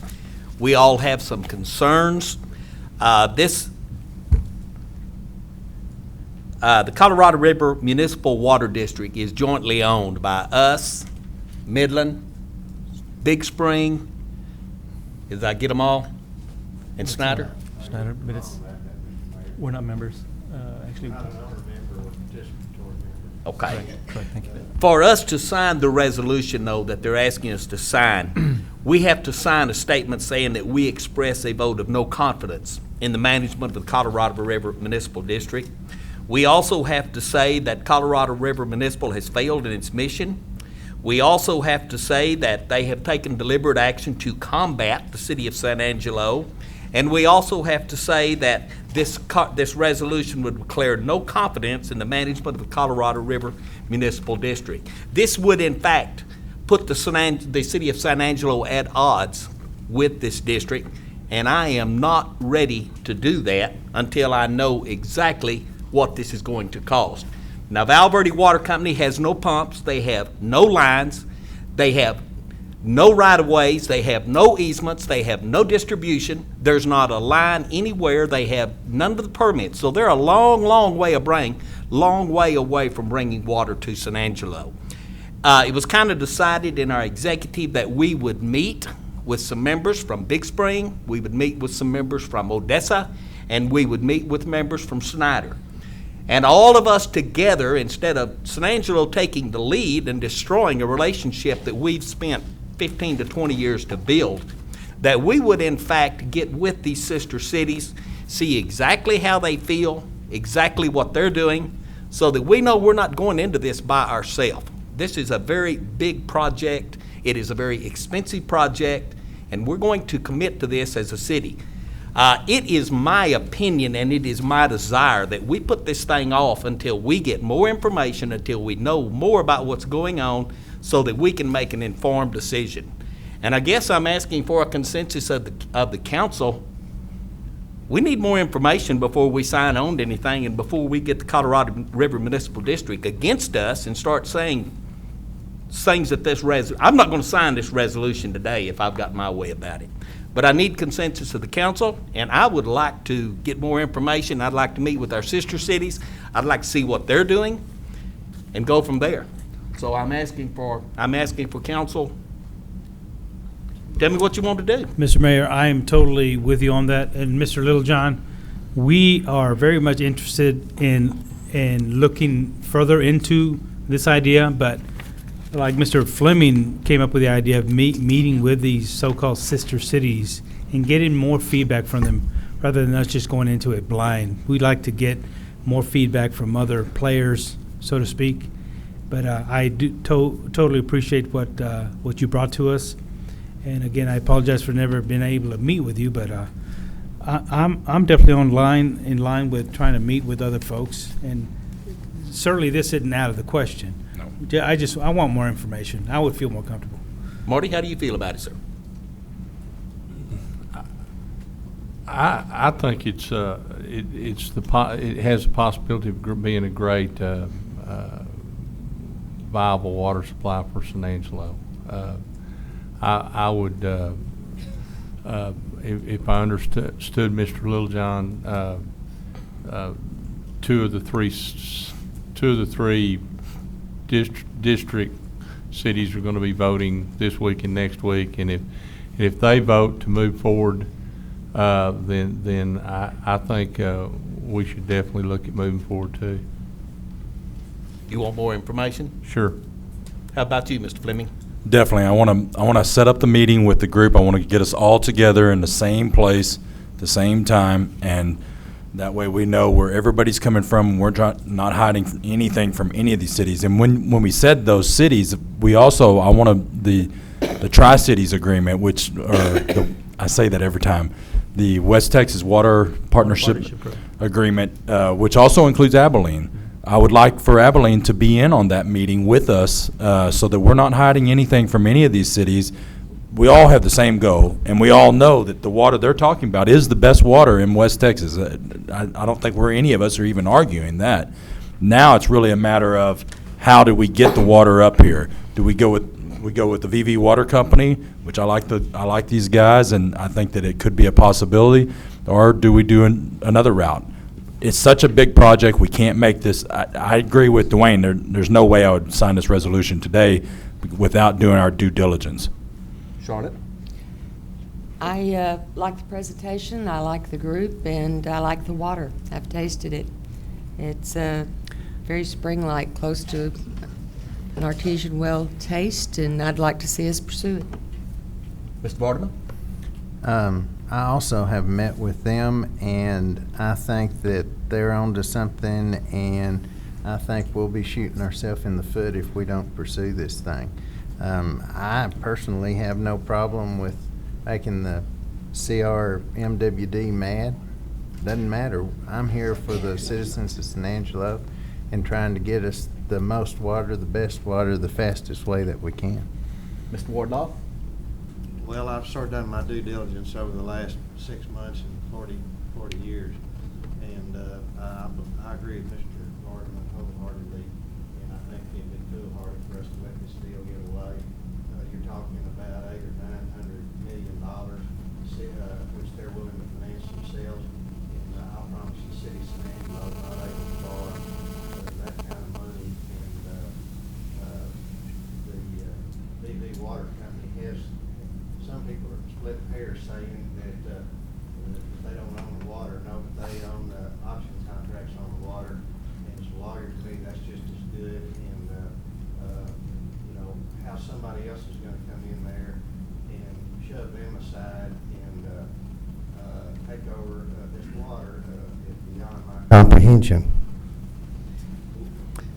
I have 4 votes to wait and meet with our sister cities. I have 3 that says go ahead. So I believe we're going to wait and meet with our sister cities. We're going to see what Big Spring does. We're going to see what Snyder. Let's go ahead and ask for the vote so we make it real clear. Okay, let's. I will make the motion that we meet with our sister cities, that we get more information, that we know exactly what we're doing before we pull the trigger on this. I make the motion. We wait. I'll second. Okay. Anybody from the public want to talk to this?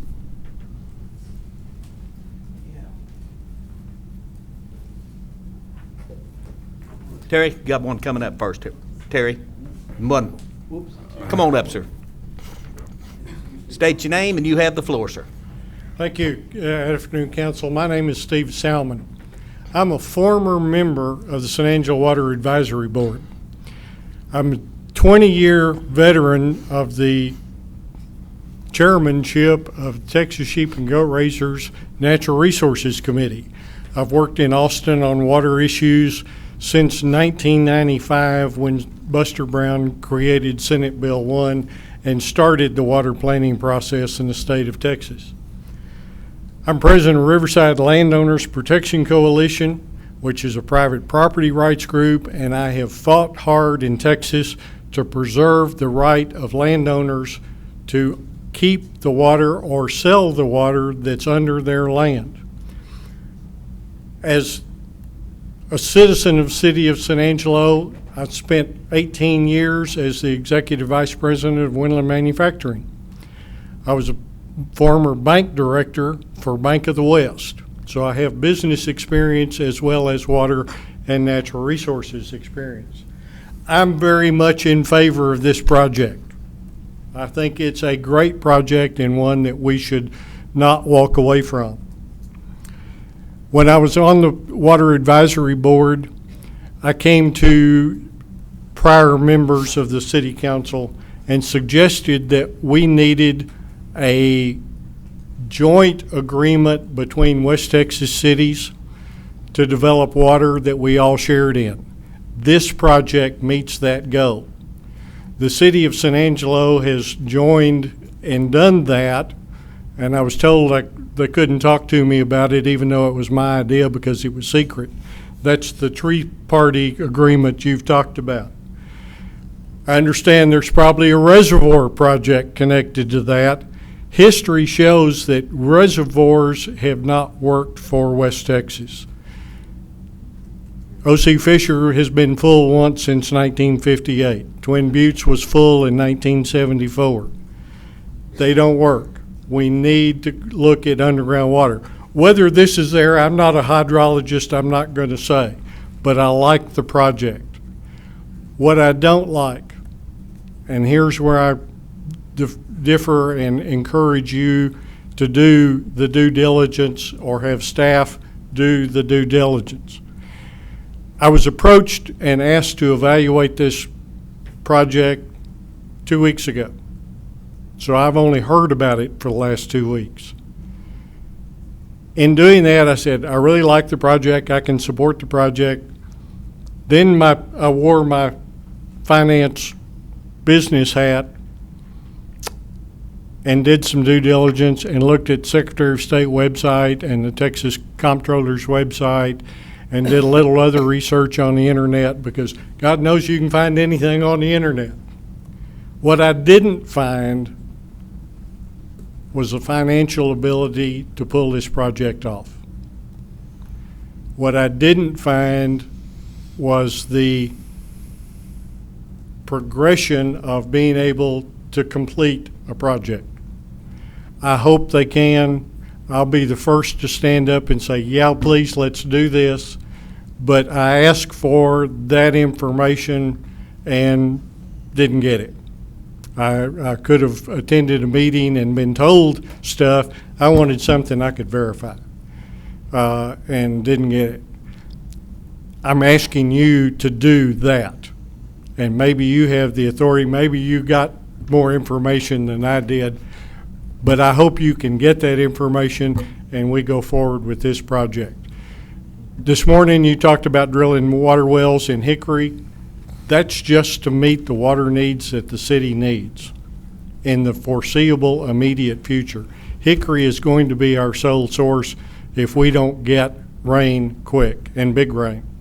And I think we finally have faced that fact when we wouldn't face it when I was on the Water Advisory Board. I knew then that there wasn't enough water there if it became our sole source. So hopefully we'll move forward. We need the water so that the city can grow, so that Angelo State University can grow, and Goodfellow Air Force Base can grow. And I thank you for your time. If you have questions, I'll be happy to answer. Thank you, Mr. Salmon. Thank you. Thank you. Thank you. Terry? Let me see if I can find this in here. Where is it? I gotta find the, Comments? Alicia, do you need to help him on that? yeah, where is it? This is really something that the city ought to be doing, Terry. Terry, this is really something that the city ought to be doing. Okay, if he just brings it up. Alicia, Just can you comments? find what he needs? It's on there. I saw it at noon. What was that? What, just tell us what you need to say, Terry. Okay, well, basically, I just wanted to say that this is an opportunity that we can solve our water problems with the VV Water people, and that... That's all right. He's just going to tell us about it, Brian. Oh, there it is. He found it. Terry, Mr. Campbell, There it is. the city needs to handle that, sir, not you. Okay. Okay, at any rate, the bottom line is the city of San Angelo and the VV Water people need to get together, and there's several things needs to be done on both sides. That we pay for the water when it is delivered for $3.80 per 1,000 gallons. And with that, we have no upfront investment and no payments until the water is delivered. But another thing that I didn't see in their stuff, from their little proposal there, we need to commit to buying 15,000 acre feet a year of water. Now, here's the part that's a little strange, which everybody's saying about. We have to show a no confidence in the CRMWD. Now, plus the VV Water only comes if it is a regional solution, to where all the people have to agree, not just one of us. So I agree with your thing, getting everybody together. Now, this long-term commitment would be with the communities, with each community, which would be like Big Springs, Snyder, Odessa, Midland, San Angelo, and somebody over here wanted to add Abilene, which Abilene is not in your proposal now, is it? I don't think so. No, I want Abilene to be in on the talks, is what I'm saying. Okay. Not necessarily on the deal. Okay. In other words, my opinion is, we need to, if we don't commit to this, someone else is gonna take the water, like, San Antonio, they'll sell it to San Antonio or Austin if we don't buy it. And basically, the way it looks, this is probably the last chance for us to come up with an economical solution to our water needs. And as far as getting on the bad side of the CRMWD, I think we already are. I've got minutes from one of their meetings where it says they're going to combat the Tri-City solution, and it's in their own words. So as far as alienating them, I think we're already there. Thank you. Thank you, Terry. Thank you. Anyone else need to speak? Come up, Jerry C., and introduce yourself and speak. 5 minutes, Jerry. I don't plan to be here that long. Okay. I hope not. I'm hungry. Because it's already 4:07, and I've already missed 7 minutes, Judge Judy. Yes, sir. I just wasted another 2 minutes. My name is Jerry C., and I am a member of WTOS, but then we've talked about this situation, and I'm not speaking on behalf of WTOS because we haven't come together as a group. We are undecided like much of you are. But I've been talking about water for, I guess you might say, years. I came here in the late 80s, and one of the first jobs that I got here was with Stacy, but the Stacy Dam job, and then I came to San Angelo and is with the water department with Ricky, and he was operating the backhoe, and so was I. And the problem then was water. And the Colorado River dam was supposed to be the fix-all for this area, but it's not. We need water now, and I have been harping on this for the longest. We have people coming here to frack these wells. We need water. They are going to get the oil. If they come and get the water out of your refrigerator, they're going to get the oil, believe me. We need water. This is an opportunity to assist with the water that's coming here with the hickory oil. With the hickory oil, oil water. But we need water. We need water now. And this is an opportunity that we have to possibly correct all of our problems with oil and water mixed together. See, it's an answer to what we've been looking for years. It's plenty of water source, and it's underground water, and it's going to be a positive thing for this area, and we're going to need it for ranching, hunting, fishing, and fracking wells. And all of these counties around here is running out of water. Somebody's going to buy this water. And if we don't move on it now, somebody else will. And we're going to need water before it's over. And I thank you very much for your time. Thank you, Jerry. It's your opportunity.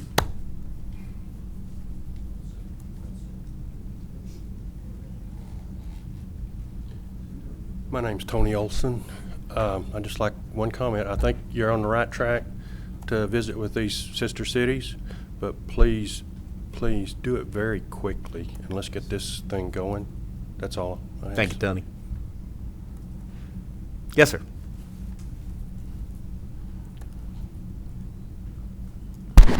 Like Councilwoman Farmer, I can almost taste that good water. But I think you should follow the same procedures you follow on an ordinance. Let this be the introduction.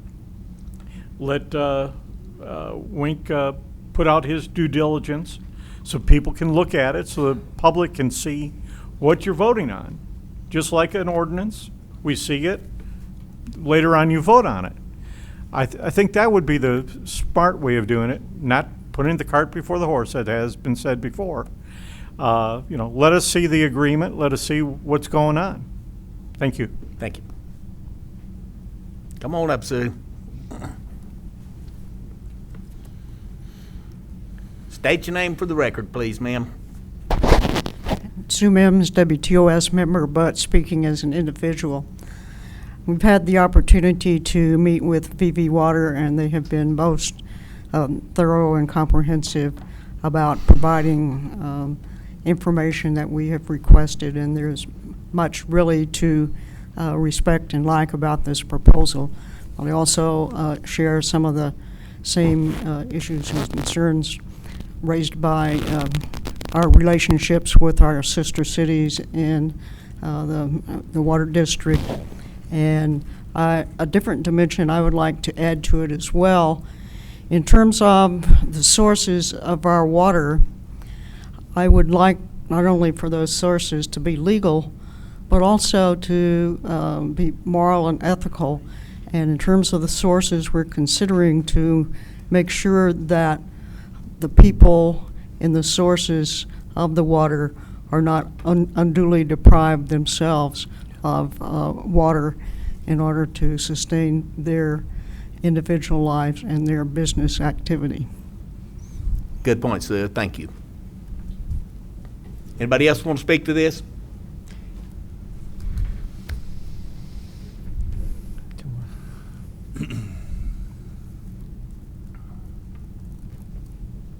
Yes, my name is Jim Turner, and there's been a lot of good points raised on this. It's been said that water is the new oil, and probably the next wars are going to be fought over water.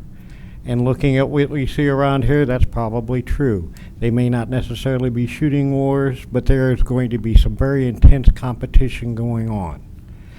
We do have to be careful in first off, we do need to have a regional water solution here. It doesn't do San Angelo any good if their water solution leaves the surrounding area or other communities worse off because of us. It needs to be a regional solution, and that can be done. We also have to be very, very careful in doing our due diligence. If you look at other areas and other water projects, some of them have been extremely successful, but there's been a lot of snake oil projects out there. There have been companies, and I'm not questioning anybody that's before us today, but we do have a history of failed water projects and communities, cities, and countries getting in trouble because they haven't done the necessary detailed due diligence and seeing the actual capabilities that can happen. And I think it is wise to take the time, go the extra mile, because this is a solution that this city is going to have to live with for probably the next 100 years. Whatever we come up with is going to be a long-term solution, whether it's out of Valverde County, other counties west of here, whatever projects end up being combined. And the last thing is we want to make sure that we don't get so emotionally tied up in one solution that other options are just taken off the table. We need to have a backup in case there is a failure of some sort. Any water project of this size, even though it might be small, there is a risk of failure. We need to make sure that we don't do anything that will leave us completely helpless if we go with this solution in case of a failure. The risks are small, but when you're talking a project this large, there is no such thing as a small risk. Thank you. Thank you, Turner. I think we have time for one more. Someone else wants to comment, step forward. If not, we're going to call for a vote. No further comments? We're going to call for the vote. Yes, sir. Go, Marty. What exactly is the motion? The motion is that we meet with our sister cities. We determine what their decisions are. We determine how they're feeling about this, so that we're not standing out by ourselves, and we make it as a region instead of 4 or 5 separate people making a decision. I just want to know. I want to know what they feel. I want to know how they feel. I want to know how they take this. Instead of us stepping out and doing this by ourselves, I want to meet with our sister cities. And we can't do it by ourselves. And we can't do it by ourselves. We're going to have them. So why don't we meet with them so we know what they're thinking? Got a lady in the audience holding up her hand. Come up, ma'am. Come to the microphone, please. You'll be the last one. All right. My name is Lyle-Ann McClellan-Thee, and I just want to say I appreciate your concerns and wanting to do due diligence. That's wonderful. I have a bit of a concern when you say you want to talk to your sister cities first. I think San Angelo could be a big part of this, and I think that you will set the tone for this. So I'm concerned if you go in saying without expressing any support for it, that you may set a negative tone. I mean, I think that San Angelo plays a pivotal part here, and I would be concerned about how that was started off, that conversation. Okay. Thank you.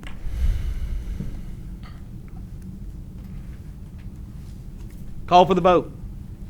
All those in favor of visiting with our sister cities before we make a decision, say aye. Aye. Aye. Nays? No. Okay, let's have a show of hands. All the A's, hold your hand. Aye.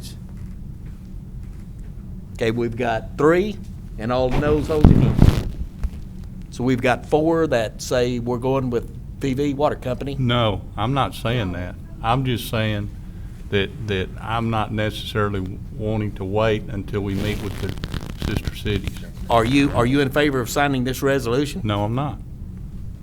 I'm not. I'm just saying, at this point in time, I'm in favor of not taking any action at all, period. No.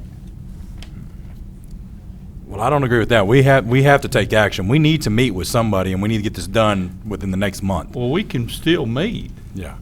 But if certain things happen prior to us meeting, we may want to take action, and we're setting ourselves to say we cannot take action until we meet with our sister cities. I'm not in favor of signing the resolution. I'm not in favor of moving forward with VV right now. I'm just saying that if certain things happen, and we may want to move forward prior to, I don't know how long it'll take to set up the meetings, you know. We could try to expedite that, but of course everybody's going through a budget process at this point, so it'll be a little bit tougher, but we would shoot for the next couple of weeks actually and see what we could get set up. Well, then somebody needs to make a motion. Somebody needs to make. Since I'll make the motion that at this time we take no action. Okay. I can go with that one. Mr. Wardlaw made the second. Pardon me? Mr. Wardlaw made the second. Yeah, Okay. I got the second. Okay, the motion has been made that at this time we take no action whatsoever until we're able to do our due diligence. That the And that motion? includes the resolution. Well, if we take no action, that Yeah. includes the resolution. I Okay. don't want to sign the Okay, then I'm resolution. fine with that. Does that include no sign on the resolution, Yes, Marty? it means exactly what action. it said, no action. I can go for that one. The motion is that we, and had been seconded, Mr. Wardlaw, that we take no action on this at this time. All those in favor, say aye. Aye. Any opposed? That one worked out at the 7-0. Mr. Mayor? Yes, sir. We are going to ask, though, that Daniel does set up this meeting Yes, as fast sir. as we I think can. that's, we need to be Okay. done as quickly as Everybody's- possible. Okay. Everybody agreeable with that? Friday Yes. works for me. Okay. Friday? All righty. We'll see How what we many do. do we have here today that is interested in the, where's hotel tax? Do we have anyone here that is interested in hotel tax? Oh, Okay, we have several. Would it be all right with council if we moved hotel tax up next? Anybody have a problem with it? What number is it? Let's find it. You be ready. I'm gonna throw you under the bus. 28. 28?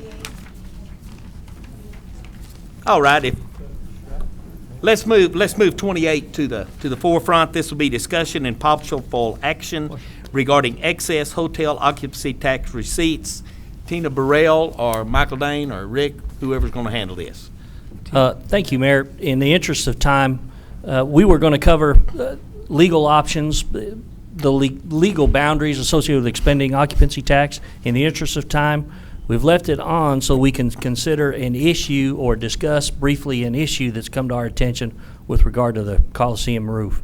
And with that in mind, I'm going to throw Rick under the bus and push the microphone in front of him.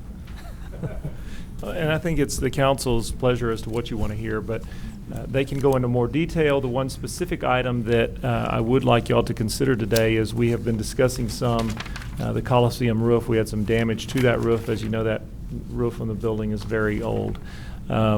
We have had someone look at that. They're advising that we really, really need to take action on moving forward with that. So what I'm looking for is some council direction that that particular project is one that you feel is a priority that should be addressed through the hot dollars. And if it is, then staff would like to move forward with at least pursuing, securing some request for proposals and qualifications that then we can put a committee together to review so that we can start the ball. What I don't want to happen is that the roof deteriorates so bad that we have more major problems. It's one of those that's been on the capital replacement plan, as you know, for several years.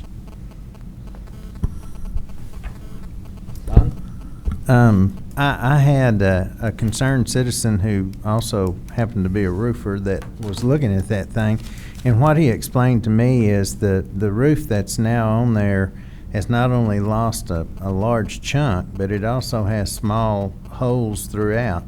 And when you're in the Coliseum and you look up and the rough-looking sheets up there, that's actually part of the structure, and that deteriorates with water.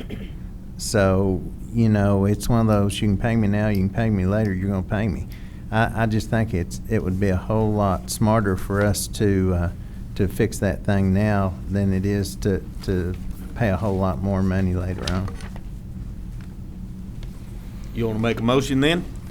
Yes, I move, and I think we had an estimate That's last what I was going to time. ask. 400 and. But, you know, Don, that estimate, when they initially looked at that back then, I mean, it was basically what we did years ago, which was just sort of coat it, you know, would seal it. So I don't have any idea at this point what it will cost. We're going to have someone, and that's why I want to go out to look for someone to request proposals and qualifications where a group can look at it, so then we can select who that is that's qualified to advise us what needs to be done, because I just have no idea. At this point, we're not spending any money. Right. And so I wouldn't even include a dollar amount. I'd just say we want to pursue with that, and then we'll bring it back to you with the next step. So no dollars will be spent until we come back.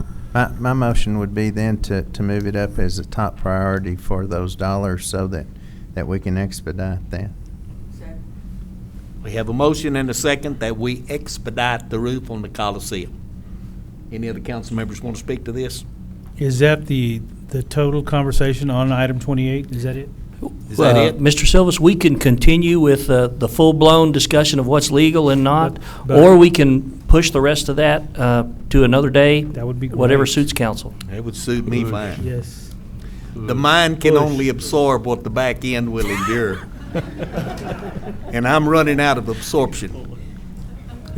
Anybody in the public want to talk to this? And Judge Judy's about Then let's 424. take a vote. The motion has been made that we expedite the Coliseum roof and get some prices together, determine what we can do to fix this before it becomes a very serious problem. It has been seconded. All in favor say aye. Aye. Any nays? 7-0 vote. Okay, we are back. Mr. Mayor. Yes, sir. Can I ask that my item number 26 be pushed to the next meeting? Okay, you want? Because Yes, sir. I can see we're nowhere Okay. close. Well, Yeah.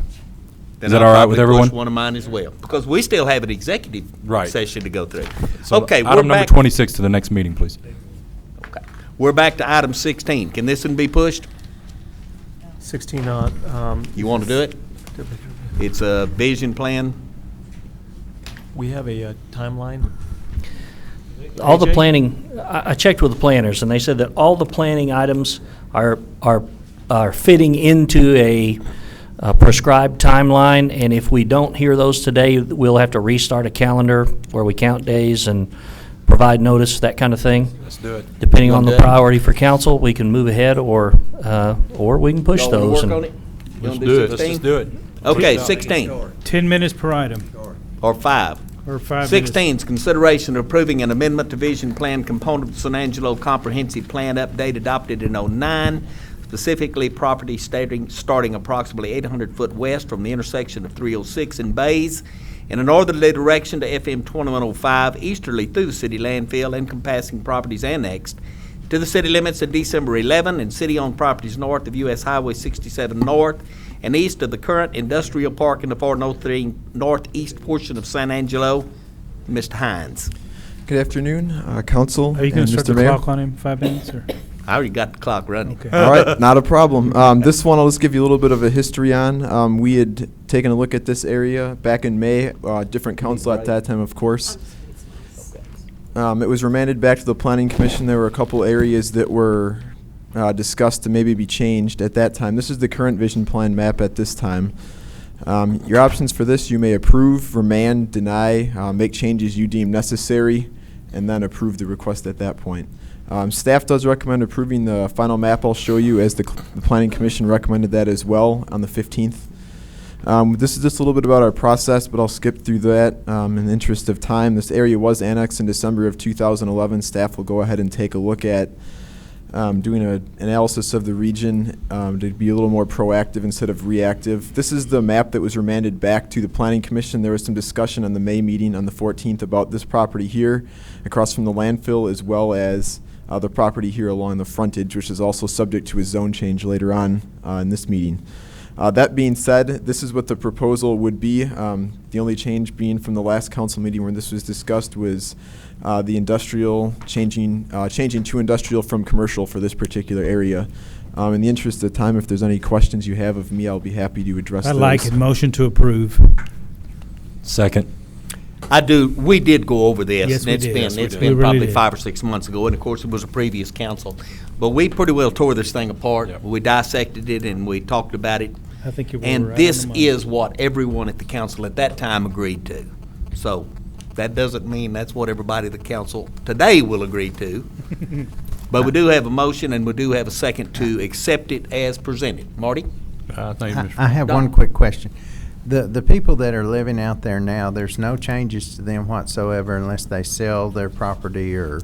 Even if they sell, it's just if the use would stop. And in terms of the vision plan map, it's just the guidance for zone changes. So if folks don't actually come for a zone change or anything, whatever they're doing now is allowed to continue as long as it doesn't vacate for more than a year. Right. I had several questions on that, and I just wanted to be sure. Are you satisfied? You bet. Okay. Anybody else have any questions? Public have any questions or comments? If not, I'm going to ask for the vote on this, and the motion is that we accept the plan as presented. All in favor say aye. Aye. Any opposed? 7-0. Number 17, first public hearing, consideration of introducing an ordinance amending Chapter 12, Exhibit A, zoning ordinance, Code of Ordinances, City of San Angelo, Earl and Michelle Weber. Ordinance amending Chapter 12, Exhibit A. Code and Ordinance City, Exhibit A of Chapter 12, adopt zoning regulations, use, district, zoning map in accordance with the comprehensive plan by changing the zoning and classification of the following property to wit: 3862 Tractor Trail, located at the northwest corner of the intersection of Tractor Trail and Porter Henderson. This property specifically occupies the Paul Gregory Edition, Section 2, 5.33 acres of Tract J and 0.310 acres in Smith Boulevard. In northeast San Angelo, changing the zoning classification from ranch and estate to light manufacturing. Mr. Hines. Sure. Per the zoning ordinance, this is just the caption you'd read off. This is the location of the property in the similar area that we just took a look at for the vision plan map. This was already coded to be industrial under the past revision, but is still industrial under the revision that was just passed by council. That being said, per 303A of the zoning ordinance and state law, this was brought into the city limits when it was annexed as the lowest intensity zone ranch and estate. They're now looking to have this zoned more in accordance more in accordance with what's actually on the property. They've got a warehouse there and some storage of materials that they're looking to have zoned light manufacturing for the purposes of their business. This is just an excerpt of where the response is in favor, where the response in favor for this request did come from. And these are just some aerial photos of the surrounding areas. It's certainly industrial in nature. It's part of the Chaparral Center just behind it. This is looking at the property right now. I believe it's vacant or for lease, but they're looking to get some tenants in there that wouldn't be doing ranch and estate type activities, of course, and it's been vacant. So that's why they had come forward with this request. If you have any questions of me, though, I can elaborate further on this particular request, but we do recommend approval of this as staff and the Planning Commission recommended approval 6-0. Did we have any in opposition to this? No, there was nothing received in opposition. Is there anything in favor? There was the one that was in favor. The one in favor, 0 opposition? 0 in opposition, yes, sir. Don, this is yours. Right. What do you think, sir? Oh, I think it's great. Move for approval. Second. Okay. We've got a motion to approve as presented and a second. Any other council consideration on this? Consideration from the public? If not, I'll call for the vote. All in favor to accept the motion as presented, say aye. Aye. Any opposed, nay. 7-0. Number 18, first public hearing and consideration of introducing an ordinance amending Chapter 12, Exhibit A, zoning ordinance of the Code of Ordinances, San Angelo, Texas, Z 1322 M&H Mueller, an ordinance amending Chapter 12, Exhibit A of the Code of Ordinances, City of San Angelo, with which said Exhibit A of Chapter 12 adopts with zoning regulations, use districts, and zoning map in accordance with the comprehensive plan by changing the zoning and classification of the following property to wit: 3172 McGill Boulevard and 3733 North US Highway 67, collectively occupying both a 5.131 acre tract and a 55.1830 acre tract located west of US 67, north of Pauline Boulevard, east of Smith Boulevard, more specifically occupying 5.13 acres of the J. Poindevent Survey 1113 Abstract 4873, and 55.1830 acres of the J. Finner Survey 0001 Abstract 4985, North Sea San Angelo, changing the zoning classification from a general commercial CG to a light manufacturing ML district. Jeff. I promise that's the last time you're going to have to read a legal description like that for today. Not forever, though. 10 notices were sent for this particular request. We did receive 1 in favor. This is, again, similar. The Northeast is kind of my theme for this afternoon. This is subject. It was previously envisioned to be commercial. With the recent amendment, it is now industrial. This is just a few maps of the property. This one is now gray per the amendment from a few minutes ago.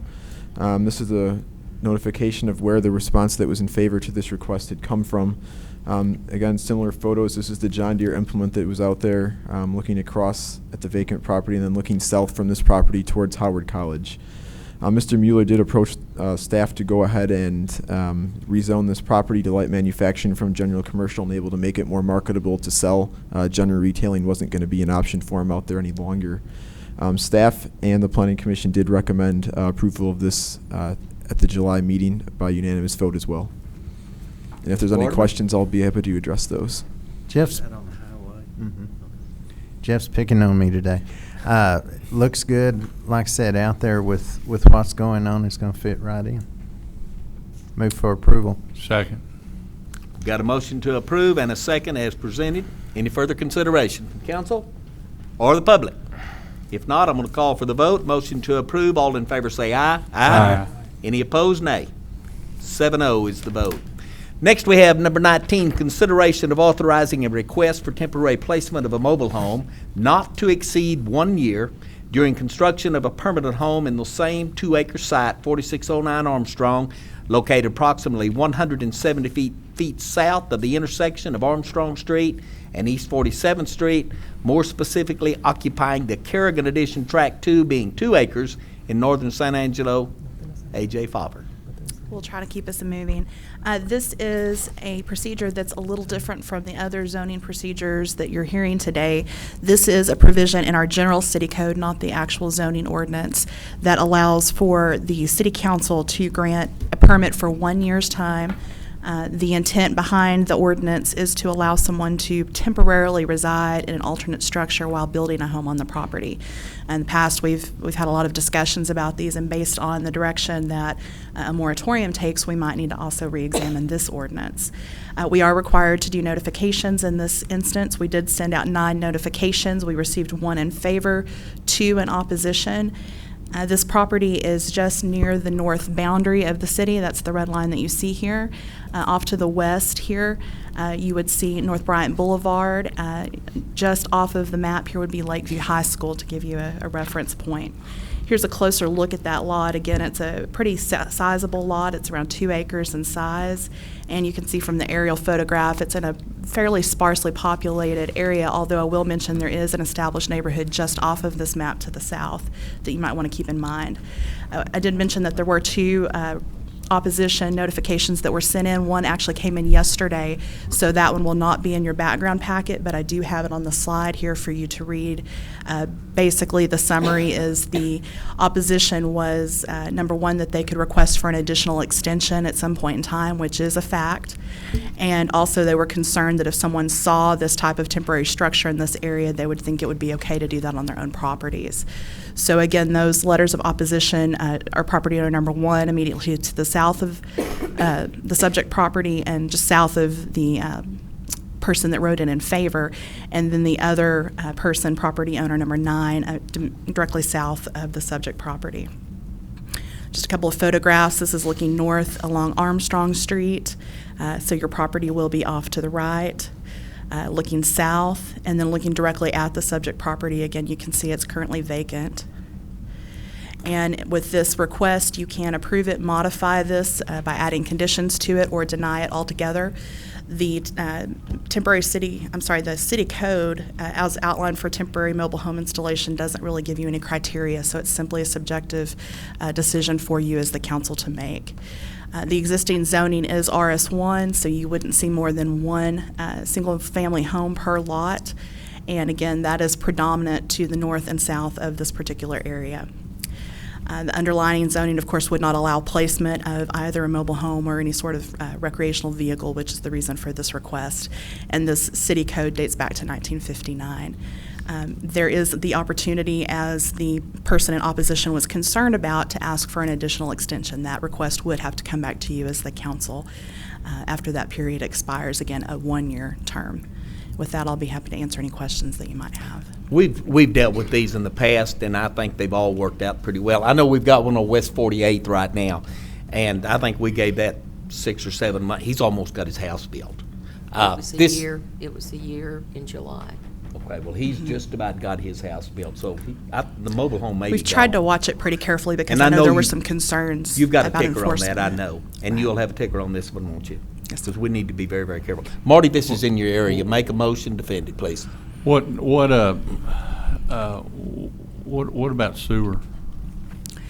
In this instance, they would have to be able to show that they could connect to the facilities. They've not indicated how they would do that as of yet. They simply wanted to see if this would gain traction before they made the formal modifications. But they Okay. would have to connect to facilities in order to actually live there permanently or temporarily, for that matter. Okay, and I think the first concern was if they decide, what is the criteria for removing it if they don't fulfill their obligation? We, as the mayor said, we do have a tickler, so to speak, where we would monitor the period of time. We usually try to go out before a year even just to survey what's going on the site. At the 1-year mark, if that structure's still in place, we would immediately send them a citation and work that through the municipal court process. In my time with the city, I can think of 2 that we've worked that way, and we were able to gain compliance before the final step of municipal court. But that would be the approach that we would take to it. Okay, I will move for approval. I don't plan on moving for approval of any extension, so I hope the homeowners realize they've got a year or less. We'll be happy to put that in the letter and make it very clear. Okay. I'll second that motion. Any council? Yes. Yes, sir. Has this person applied for a building permit? No, sir, they have not. And they're asking for, you asking for? asking for a mobile home? I mean, how do we even know they're even going to commence construction? How long has this application been in? Let me look at the date here. We received it on July the 8th.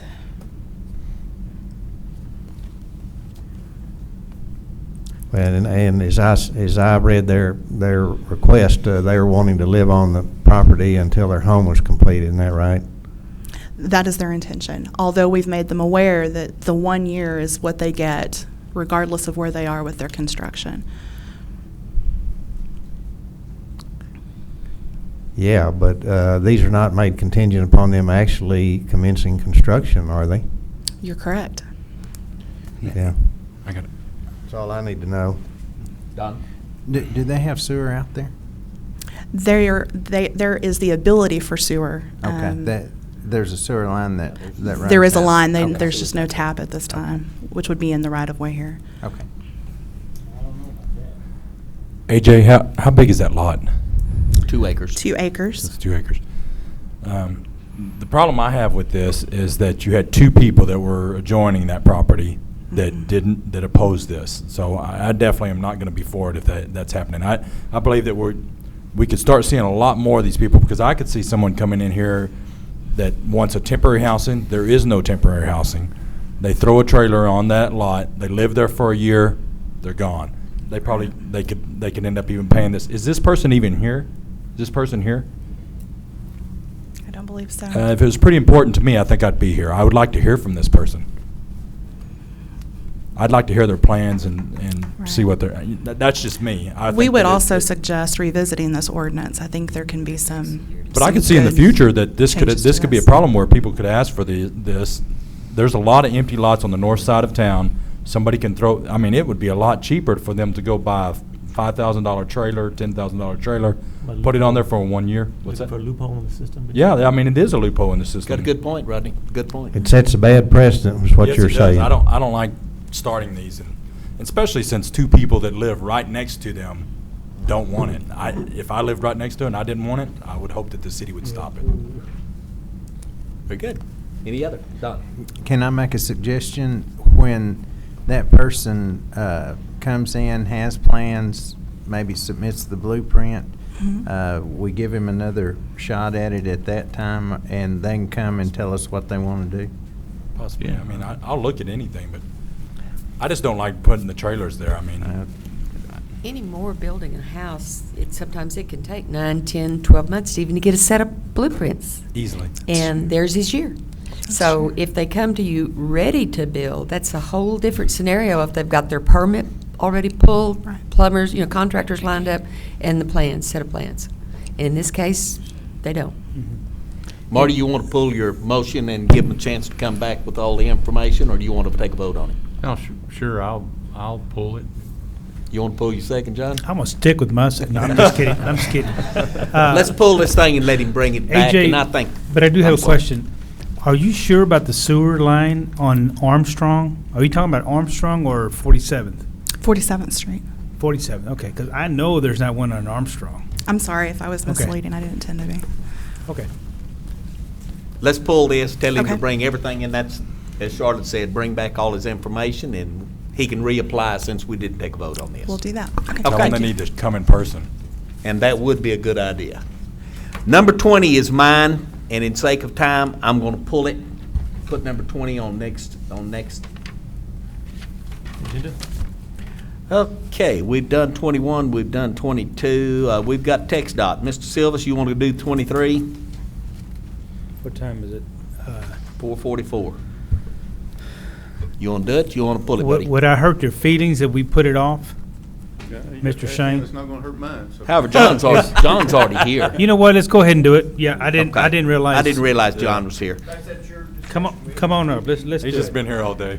Okay, let's go ahead and do number 23. That's update and discussion of text dot maintenance activities along Texas Department of Transportation right-of-ways within city limits and options for supplementing their maintenance operations. Mr. Silvas, you requested this. Do you want to preface it? Yeah, and I visited with Shane I get numerous calls, and I'm sure some of us, most of us gotten, I can remember the day that they cut the ribbon for that Houston Heart and how beautiful it was, and then now, I don't know, I know it's state right of way, and I know they maintain it, but man, I tell you what, it gets rough, and it gets ugly, and it just makes us look bad. So that, along with the exits, I've always,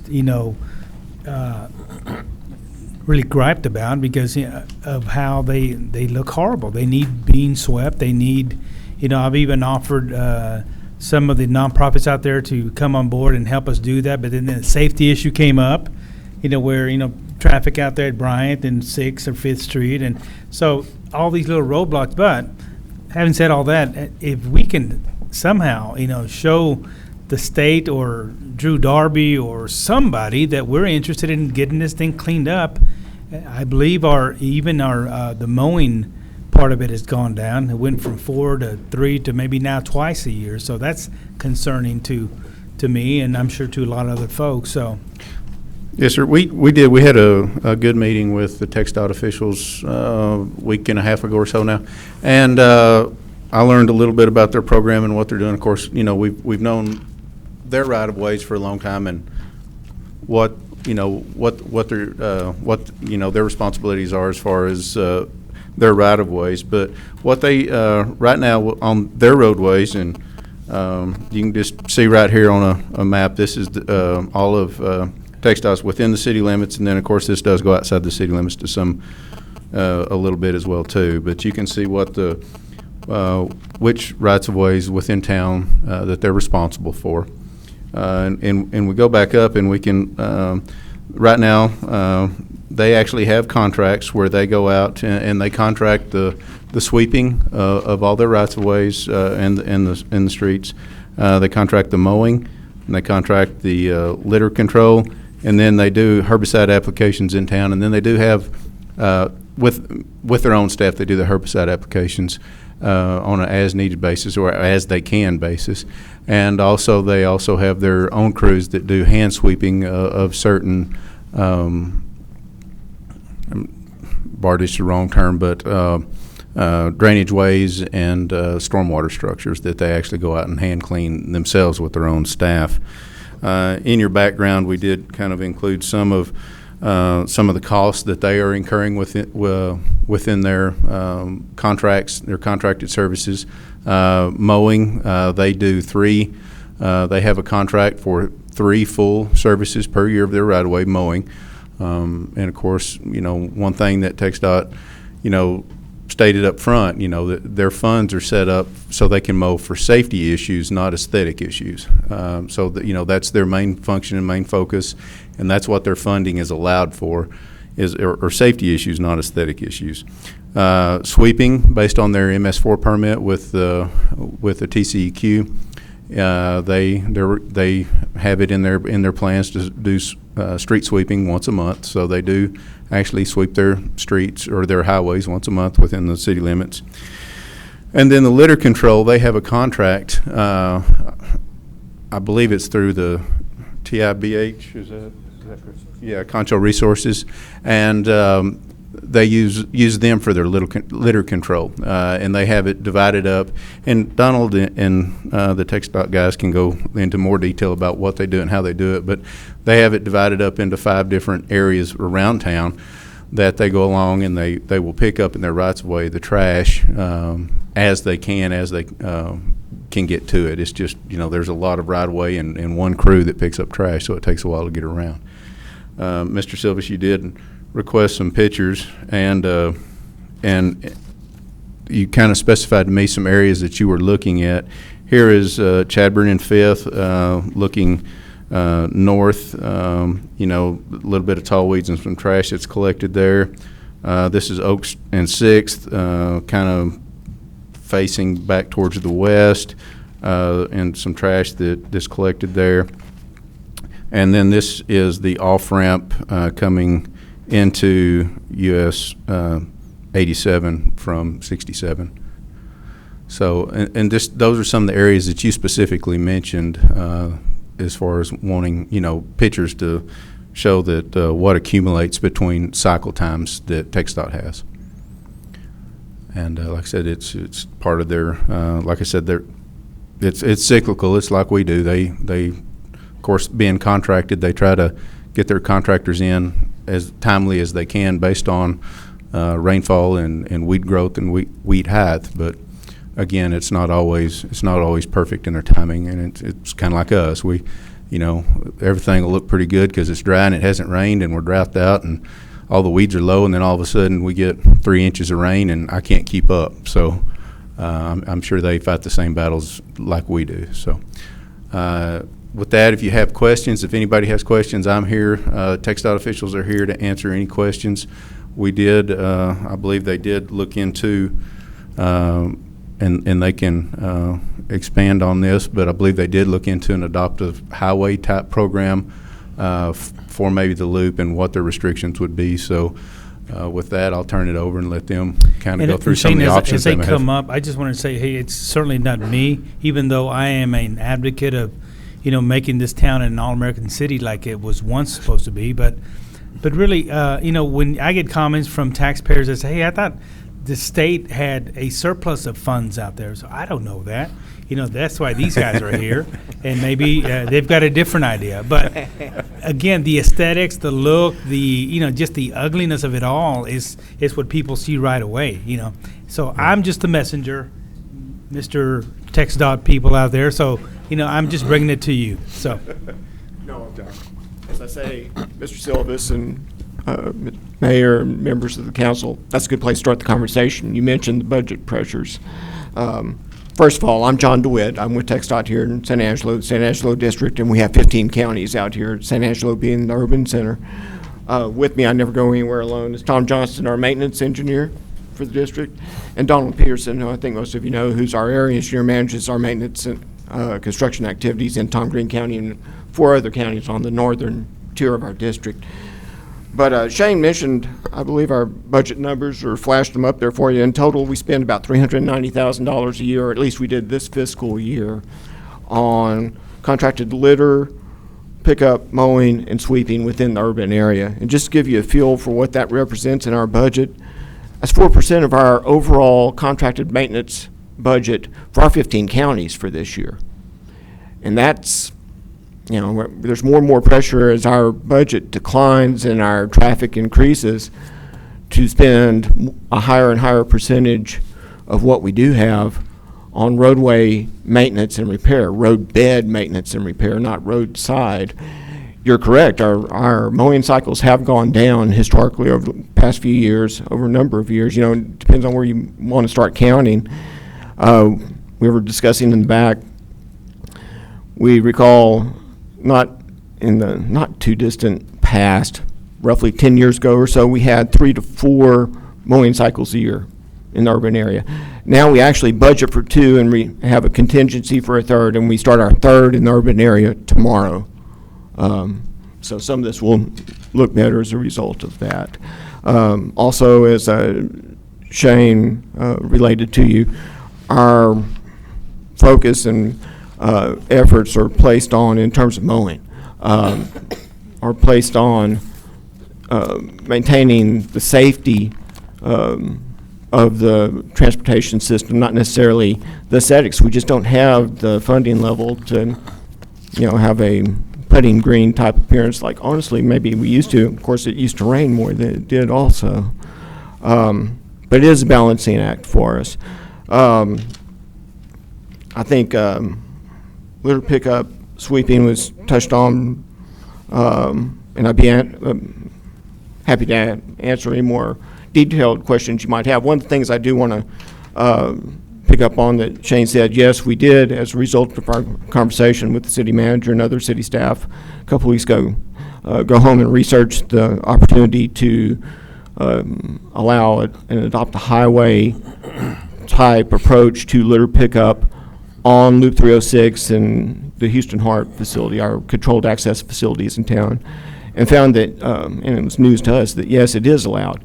We would work with groups to perform litter pickup from the edge of the frontage roads on out to the outside of the right-of-way, not in the medians, for safety considerations, for their safety. There are some discussions at our commission level, and we have no detail on this yet, but It's not just happening in San Angelo. The same sort of issues are happening everywhere. So we're looking for partnerships. And one of the things that's under consideration and discussion are corporate sponsorships for, and I'm not sure how extensive it is. It may just be litter. It may include mowing. I'm not sure. We don't have much guidance.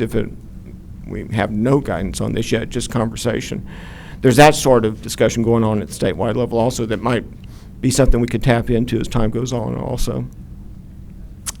Like I say, I'd like to open it up and let you. I just wanted to add, and I know I brought it up before. I think Ms. Farmer's brought it up before, and others. But you know, I'm an advocate of getting we the people involved. You know, government, city government, state government doesn't have to do it all. You know, James Florida's back there doesn't have to mow all the ones out there.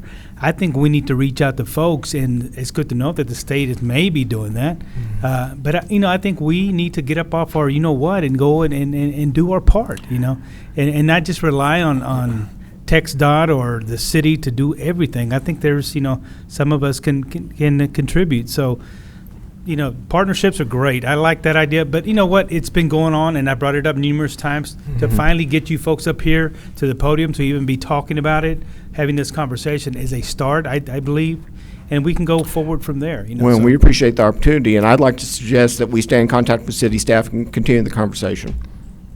And at your discretion, have us back for a formal report on this. But I think maybe there's some things that are taking shape, and the corporate sponsorship aspect of it may be one that may be a real boon to us, or it's a new tool that we haven't had before at least. Okay, so when's our next mowing going to happen? It starts tomorrow, right, Don? Good. Starts tomorrow. Timing's everything. So that's all. That's all. By the way, that is our third cycle this year, so we did pull the trigger on that optional cycle because it did rain a few weeks ago, and that's what we're experiencing. But reach out, and I applaud Shane for doing this and helping me. But reach out to the churches in San Angelo. Somebody has to, light the fuse for that to even. We need to market that program. Yes, you do. You really do. And it's good advertisement and good public exposure for these groups. And I think we see it more in the rural areas, although I think we've had some problems in the rural areas also keeping the momentum going with it. But I think you make a good point. I think it's something we have to go out and advertise as well. Get with Mr. Jerry C. back there because he had interest in it, and he's sitting right there. So just, start the conversation. Okay. Thank you so much. Thank you all. Thank you. Next on our list is number 24. Do we need to do this, Shane? We do. Consideration of adopting a resolution authorizing pursuant to March 9 GASB issued statement number 54, the commitment of funds in the amount of $375,218.62 from fiscal year 2012-13 general fund balance for the purchase of 14 fleet patrol vehicles in August 2013. Said commitment of funds in the amount of $375,218.62 to be reimbursed to the general fund balance on or about October 1, 2013 from the FY 2013-214 equipment replacement funds and approving the purchase of said 14 fleet patrol vehicles under VM 0813 and authorizing the city manager to execute all documents necessary and related to the purchase. This obviously is Tim's Tahoes. This is Tim's Tahoes, yes, sir. Every year, the Vehicle Maintenance Department schedules equipment replacement throughout for different divisions within our organizations. One of the divisions is the police department as well as the municipal court department. And we purchase these vehicles every year on a recurring basis in order to keep that fleet up to speed and keep that fleet up to date. We are requesting your approval this year to do this a little differently because of some situations that arose with the manufacturers of the Tahoes. General Motors has given us an August 22nd cutoff date for the production of the 2014 Tahoe Police Patrol vehicles. What that means is after August 22nd, they're going to take no more orders. They're going to shut down their factories and retool to start production of the 2015 year models, which is going to have a new technology, new drivetrain, as well as a new body style. So in order to be a little proactive and benefit us and in order to keep the cycle going, we're asking that y'all allow us to use some of the general fund balance through the GASB statement number 54 that allows us to commit those funds, to use that balance to go to issue a purchase order to Reliable Chevrolet for the purchase of these 14 Tahoes, and go ahead and get our name in the hat and get those in production, and avoid that 2015 year model and that delay. The 2015 year model will not start production until March the 31st of 2014. So you have the delay there, you have the production date, and then the upfitting manufacturers will get a Tahoe, and then they have to start their manufacturing processes and their R&D, and then reman, and so it's going to be a huge delay, and it's going to put us back in our replacement schedule that we fought really hard over the last 3 years to get PD up to speed and get them into vehicles that are going to be reliable for them. Thank you. Any questions? Tim, you want to come up and tell us what you think about it? You don't? I know you have an opinion on this. Just I think y'all should just vote yes. Thank you. You're welcome. Why are we switching? We currently don't use Tahoes, do we? We went to Tahoe's last year. We purchased them. Well, it was approved in January. We don't have any out on the streets right now. They're being set up and with the cages and the lights and everything else. So we have a fleet of them right now. We have, I think, 13? We have 13 of them sitting at the shop getting ready to be put on the street right now. We've had a few for a while, but they've been K-9 units, specifically K-9. Why those instead of a sedan? Well, we I wish I had all my stuff, but we went through all this in the last council. There was quite a bit of information. Reliability was one of the main things. Resale value was another main thing. The initial cost up front was a few $1,000s more, but we felt in the long run with maintenance, fuel economy, as well as being our area the way it is, we'd be able to use them better than the sedans. And the council did approve the But Tahoes when we spoke about it. The reason was reliability and the equipment that the guys carry now. And if they leave them in the back seat, the car or whatnot, or in the trunk, the kind of equipment that they're using and the different firepower and stuff, they need the Tahoe for the space and the K9. That was as much as I remember about why he was changing in the... Right. I have no problem with K9. I have a problem with patrol. And you can. That's okay. We didn't just pull it off our hip. There was some study. There was a lot of study done in it. There's a lot of organizations and agencies around the state that have been utilizing them for quite some time. We relied on a lot of their information, a lot of their statistics, and that's why we decided to move that direction. We lose a lot of undercarriage on the Chargers right now on the low-profile vehicles. I'm probably not the one best to discuss that. Probably Patrick is, knowing all the issues that we've had at the shop with the lower ride vehicles. But they tested well, and they actually tested better on the speed track than the other cars did. Why the problem with the undercarriage? Driving through barges. On the Dodge Charger was because they were too low. Too low. They're low. Yes. Okay, and that had to do with the rough roads or? Speed bumps, rough roads, yeah, a bunch of different things. Okay. Our streets, I can get that right Yeah. there. Yeah. The same thing the public is going through. Enough said. Bell Street. The Tahoes don't roll? Actually, again, they haven't rolled on us. They're built for pursuit driving. We did have the opportunity to get them on the track. They performed better than any of the cars that we had. They handled very, very well. The tires did not hold up, so we're going to have to use different tires, and I think we ordered them with specific tires to withhold the driving that we put on them. How many miles per gallon? You're asking me a question that I had in January, an answer that I had in January that I don't have right now. Patrick, do you remember offhand? They were 1 mile per gallon better than the Charger. Worse than the Charger. What we looked at too was maintenance cost, and the Chevrolet Tahoes historically with other agencies have had very low maintenance cost in comparison to other vehicles. And then the resale, when you're looking at the resale, we sell a Charger or a Crown Vic and we get about $1,500. The other cities were getting $15,000 for their Tahoes when they put them back out on the market. Obviously, in our market, we'll probably be closer to $9,500 to $10,000, $9,500, $10,000 resale. That's what we're anticipating. Johnny, then Fleming. Chief, so we're buying 14 new ones. Are we replacing 14 old ones, or what are we doing with those? Or Patrick can probably answer better to our Patrick? replacement program. did I see some go on sale, or we're selling some? Or? Yes, sir, Johnny. Typically what happens is we do a one-for-one replacement on our vehicles. So as we get one new vehicle, we're taking one that has either met the age or the mileage criteria. We take that out of the fleet, we decommission it, and then we sell it through the auction process.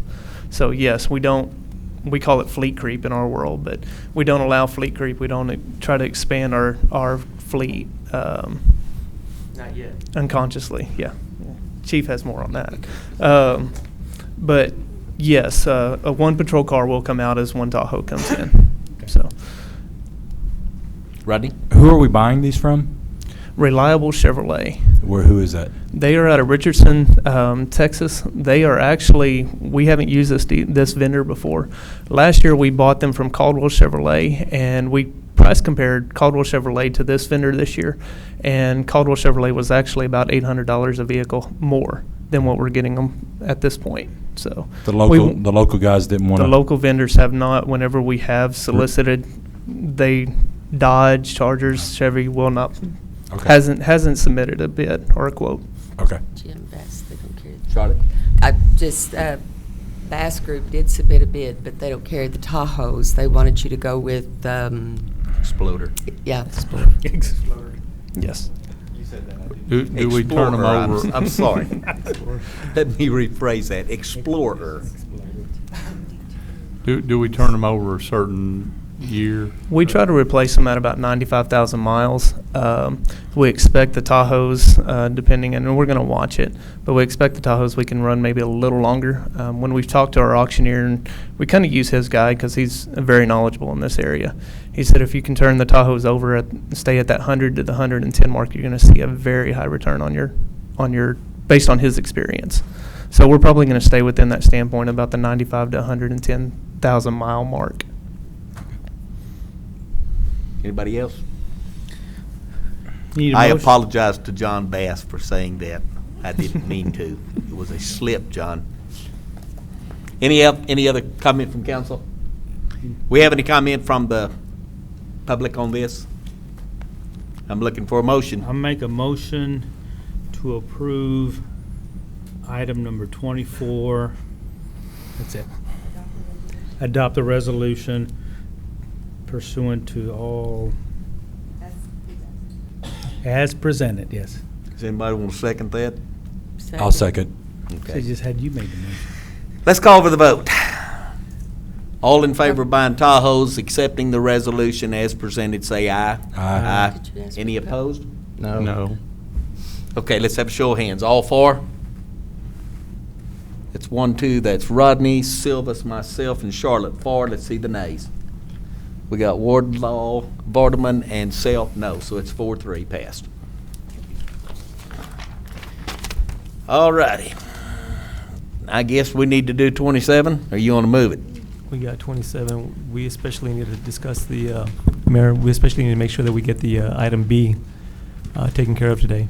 Okay, let's do 27. Discussion and possible action on matters related to fiscal year 2013-2014 budget preparation included, but not limited to, priorities, goals, and all city funds. B, consideration of a record vote to propose a property tax rate for fiscal year 2013-2014.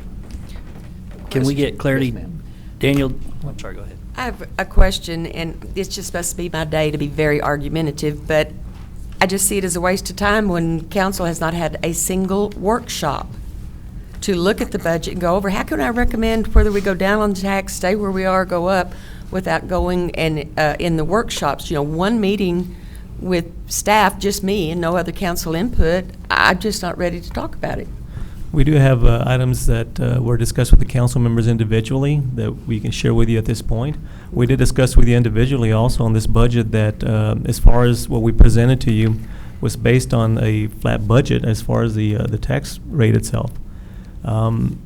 So that is something that, that we did present to you individually. We did have that workshop. It is minus the group, the rest of the council, where we feed off of each other's ideas and come up with, and I'm sorry, staff's not elected, council is, and I think we are to look at it in a workshop before we're approving. If I as a could group. suggest on the B item, the B item is state prescribed timing. And we've been in this situation before where we don't have all our dust settled. And so our option, the option we've selected before on the B item is to move ahead with the vote as the state requires. We can, subsequent to this action, reduce or approve a property tax rate below what was approved, but we can't go above what this record vote today does. I think it'd be fair, it's not spilling many beans to suggest that the comments we heard from council, nobody suggested that raising the property tax rate was a good idea. And so if we took a record vote today for a tax which was equivalent to what we have currently in this year, we can subsequently, the options exist to go ahead and approve an ordinance for the property tax rate which is flat, the same as this year, or reduced. So you still have, on that B item, you can vote for the tax rate to be the same as it is this year, and you can still reduce it in a future council meeting if you choose. And I do recommend in this case then that we don't have as far as workshop schedule with a lot of other items on the agenda, and just say we'll do a workshop period, that's it, and address it that way also, which we could do a workshop next Tuesday where we do nothing but that. I don't have information. I need to vote on the. I don't have the information supplied to me that I need to vote on a tax rate, including the increase in property tax, property valuations that are on the rolls and all that stuff. So I don't understand your timeline, but I'm personally not ready to vote on that. And I understand you say you can set a ceiling, I guess, and then go down. But I'm not ready to vote personally. And I have requested that information too. Mr. Mayor? Yes, sir. Can we not, Daniel's talking about maybe next Tuesday, can we not just have a workshop that discusses both budget and then the tax rate only and nothing else? Absolutely, and we should. Is Morgan, that going what to does- put you in a bind as far as just waiting another week? Morgan, what? It where are may we? require some other special meetings later. The truth and taxation deadline is where we're approaching now. The property tax rate must be adopted by a certain date. The budget must be adopted by a certain date. And so today is really just to take a vote that we do intend to levy a property tax for fiscal year 14. The rate itself is not what's so important. What is important is to say we will probably levy a property tax. We need it to function and offer our services. And so if we delay this meeting today, it could cause potentially more special meetings throughout September. Ma'am? If we This- decide, I'm sorry, go ahead. I didn't. This deadline, we know about it all year long, and every council person up here has asked for the last few months for a workshop. And you're asking us to, send the wrong message out there to the, public that, well, we're just leaving it flat, or whatever, when we don't know what we're voting on, the dollars. Let's get. Okay. Marty. Can we, Morgan, can we have the meeting next week and do it, publish that we're gonna do the tax rate at that meeting? Will that still fit in the guidelines? It will probably require some special meetings in September, but we'll sharpen our pencil and get on the phone to the comptroller to see what 7 days is going to delay us. Is that okay, Mike? Sure. What our objective is to satisfy these state mandated timeframes within the normal council meeting structure. And if council's not interested in that, then we don't need that objective. We can, if council's interested in special meetings, we can work around that, certainly. Our goal was not to press you into special meetings unnecessarily. Well, I personally don't have a problem with a special meeting for budget, since regular meetings are going from 9 to 6. So, And I do want to point out also that we did have a workshop scheduled for the last meeting that we had. We ran tight on time, Right. and we decided to do it on an individual basis to make sure that we address the draft budget and so forth. So it wasn't that the staff is trying to avoid these workshops. We definitely want to have the workshops, but we are tight on time. Here's another example of it. Again, we can schedule that for next week. Nothing on the agenda but just a workshop, and we'll get down to the nitty-gritty and take what we need to. The only thing I'd say is workshop is a no action kind of event. So we'll have what will be set up as a regular council meeting. Its sole item will be the budget, obviously, but we'll need to take action, and so that can't be a workshop. It is a regular, it's a Set it up council that meeting. way. If we're going to be on Tuesday, it's going to have to be after 1:30 or 2 o'clock. Daniel and I are at the chamber luncheon that day, and probably most of the rest of it. Wednesday? Or we could meet, break for lunch, and then come back. We could We've do done that. before. You know, really though, I don't have a problem on making the motion that our tax rate not exceed what it is right now. That's what I'm saying. I don't have a problem with that. I mean, if we were lowering it or raising it, it would be a different thing, but we're not gonna raise taxes. We have no intention of. And if we decide to go down, all we have to do is make a motion and go down. Yeah. I'm gonna make a motion that we go ahead and set the tax rate, what was it, 78.1? Correct, yes, sir. I'm gonna make a motion that we go ahead and set the tax rate That's- to not go above 78.1. It's not really setting the tax rate, just a record vote to propose a property tax rate at this point, so. A record vote to propose a property tax rate that does not exceed 78.1, which means we can go down, but we cannot go up. I'll make that motion. And that's the same as it is right now. That's the same as it is now. I'll second that motion. Okay. Because we need to get this in, regardless Yeah. of whether we have a budget. We need to get this into the state. And this doesn't hurt anything or change anything. Discussion? Any other council discussion? And as far as the workshop, I don't have a problem with the workshop. We can do it early in the morning, we can do it in the afternoon. You know, I'd rather not be here more than another couple hours, but, Well, or we can do it whenever we want to. I don't have a problem with a budget workshop, but I think we need to get this in today. Yeah. Any public comment on this? Then I'm gonna call, yes, Jerry? I just have a question. When you say priorities, are you talking about projects? Right now, we're just Projects? talking about the tax rate, Oh, Jerry. that's all I have. You're at the wrong time, Okay. buddy. When you get to that, that's what I have a question. All right, I'm gonna call for the motion on this, and the motion is that we set the property tax rate for purposes to not Vote. exceed 78.1. Record vote. Record vote. All of those in favor say aye. Aye. Nays? Okay, we've got a 7-0 vote on that, so that is taken care of. and we can schedule the workshop for Tuesday of next week then. What do you want to start at 9 o'clock? Then 8 we'll start o'clock. at 8 o'clock. 8 o'clock? 8 o'clock? I'm just How throwing about 2 this in. o'clock? Whatever time the, How about- what, 9 y'all o'clock? think? 2 o'clock?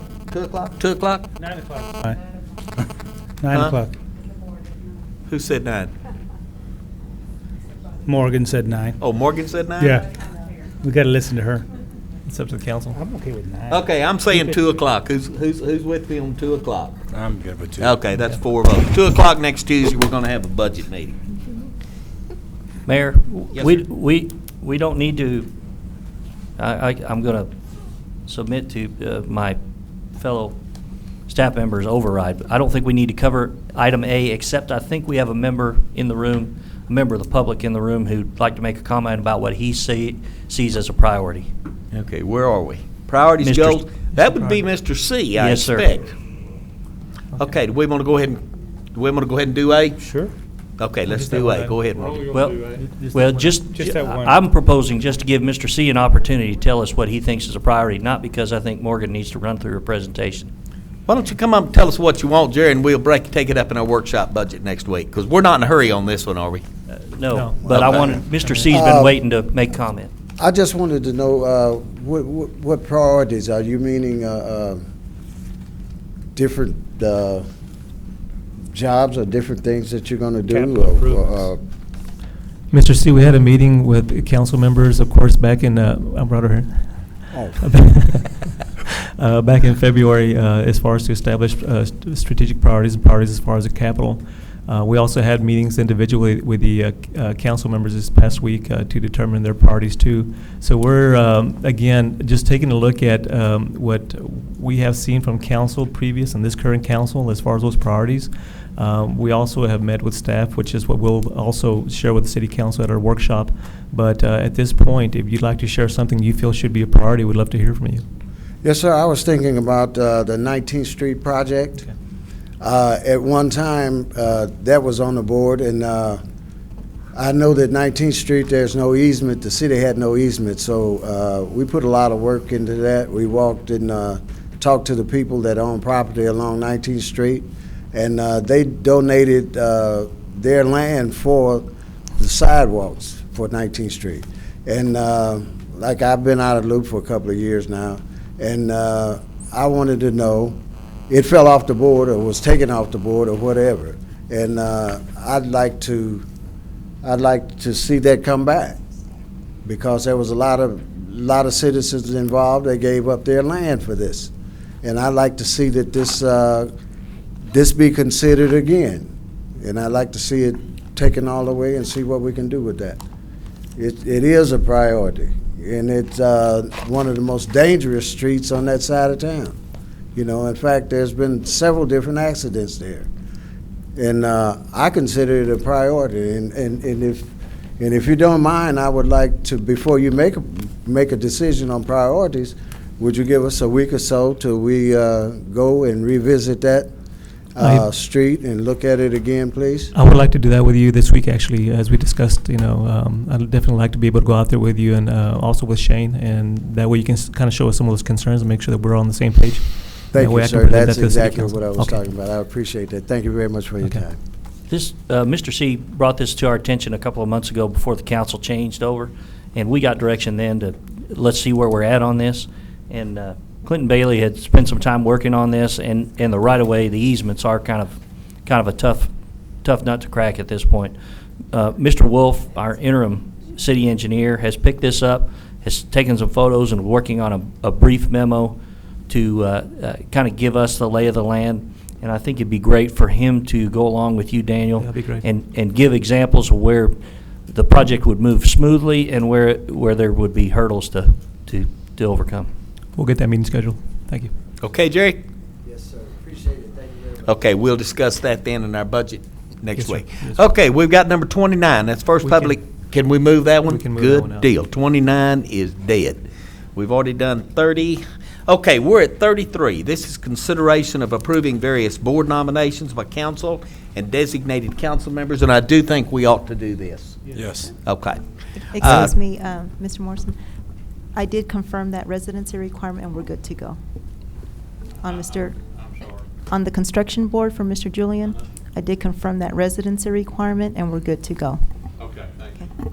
All righty, we got consideration of various board. Animal Shelter, SMD 4, Sarah Bennett, first full term, January 15. Construction Board of Adjustment Appeals, SMD 1, Lyle Trask, first full term, February 2/15. Roger Julian, SMD 2, first full term, January 15. Christopher Garreau, did I even get close? That sounds good. Christopher Garreau, SMD 4, to a first full term, January 2/15. You want to do these one at a time? You want me to read them all and do it in one fell swoop? I'll make a motion to do them all at one fell swoop. Okay. Number C, Design and Historic Review Commission, Eric Egemeyer, SMD 1, unexpired term, September 2/13. Development Corporation, Daniel Anderson, of the mayor, unexpired term, February 2/15. Fort Concho Board, Harry Thomas, SMD 4, to a second full term. Public Art Commission, Alejandro Castanon, SMD 3, to a second full term, April 2/15, and Susan Williams, SMD 5, to a first full term, April 2/15. Zoning Board of Adjustments, Lloyd Woodfin Jr., SMD 4, to a first full term, January 2/15. May I have a motion? Motion to approve all the names you just read out. As presented. Second. Got a motion from Silvas and a second from Vardaman. Do we have any more comments from council? We got to get out of here. Anything from the public? Motion to approve, all in favor say aye. Aye. Any nays? That is a 6-0 vote. 7-0, 7-0, 7-0. I about had it. Number 34, consideration of nominating and approving various at-large members to serve on the following boards commissioned by city council members: Construction Board of Adjustments Appeals, Downtown Development Commission. What do we need to do here, Alicia? On the Construction Board of Appeals, I had one application. In your background, you'll see it's Jerry Carrillo. He is listed as an electrician on his application. However, he's not a registered or licensed electrician. But who was an electrician in the Navy. He's eligible and would be suited for this position. Anybody want to make a motion to approve him? What was the name again? Jerry Carrillo? Carrillo. I read the background. He was an electrician in the Navy. He's Yes. just not an electrician. I'll make a motion to approve Mr. Jerry I'll second Carrillo. him. Carrillo. Any further council discussion? Motion to approve, aye. Aye. Any nays? 7-0. We have Downtown Development Commission.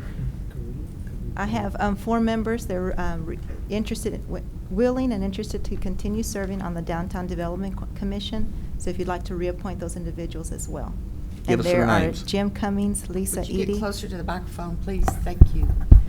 The members are Jim Cummings, Lisa Edie, Tim Edwards, and John Fuentes. These would all be reappointments. Move approval. Second. I've got a motion, I've got a second. Public? All in favor say aye. Aye. Any nays? That's a 7-0.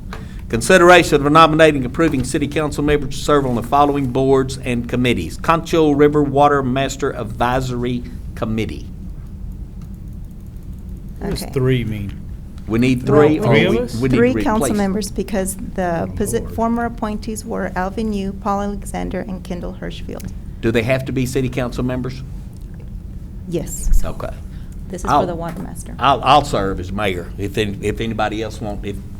But 2 of you are going to have to also I will volunteer. not serve. You will not. No, sir. Marty, you want to serve? I'll serve. Fleming, you want to serve? Am I already on the budget? It doesn't make any difference. This is on a different day. Mr. Vardaman would like to. Mr. Vardaman, you want to serve? I second that motion. Thank you, Mr. Vardaman. Okay, myself, Marty Self, and Don Vardaman just been volunteered. Is there a second? Voluntold. Second. Okay, any comment? Motion to approve, aye. Aye. Any nays? 7-0. Concho Valley Council of Governments Executive Committee, we need 1 member. Yes, that was held by former Mayor New. I think no, I'm not on this one. I'm on the No, transit. it's Johnny Silvas and Farmer on the General Assembly. I will not serve on this one. Will you serve, Charlotte? Well, she's already on the General Assembly. She's already on So we need I'm on the someone other other than committee. Charlotte? Yes, sir. it. I'll do it. You'll do it, Don? Yeah. Put Don on. Motion to approve, Don. Give me a second, please. Second. All in favor say aye. Aye. Any nays? 7-0. Concho Valley Transit District, we need 1. That's Charlotte? That is, hold on. 1 plus me. Right now, it's Johnny and Charlotte that are serving, so I need another one. You need 1 more? This is on the Who wants transit side. Winky. Winky, you want it? No, I don't. Don, you want it? No. I'm already Johnny, on wanna do it. the you already on it? Fleming, you Already want on it? it. I want to do the last one. You want, how about Marty, you want it? I was gonna take the next one. I think you'd be good on that Concho Valley Transit District. be That is awesome. right up your alley. That would I want be- the next one. Okay, put me on it then. Motion to approve me to Concho Valley Transit. Second. Yeah. All in favor say aye. Aye. Any nays? 7-0. Records Management Committee, we need 1. I'll do it. Marty. I'll do Marty's that. got that. Motion Are to we approve, fighting for Marty. that one, Marty or Fleming? Who wants Marty's it? doing No, it. I'm I'm going gonna to do do the it. last one. Okay. Motion to approve, But I want to Marty. do that one too. Which But one? you just need 1?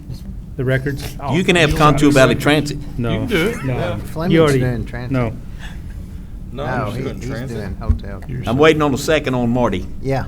Okay, motion to approve, aye. Aye. Any nays? 7-0. Hotel Community Housing Committee, you want that in Fleming? do- Motion I to don't want it. approve Fleming. Second. All in favor, say aye. Aye. Nays? That's a 7-0. Discussion and possible action of conducting an evening city council meeting once per quarter. I think you asked for this, Don. Yes, sir.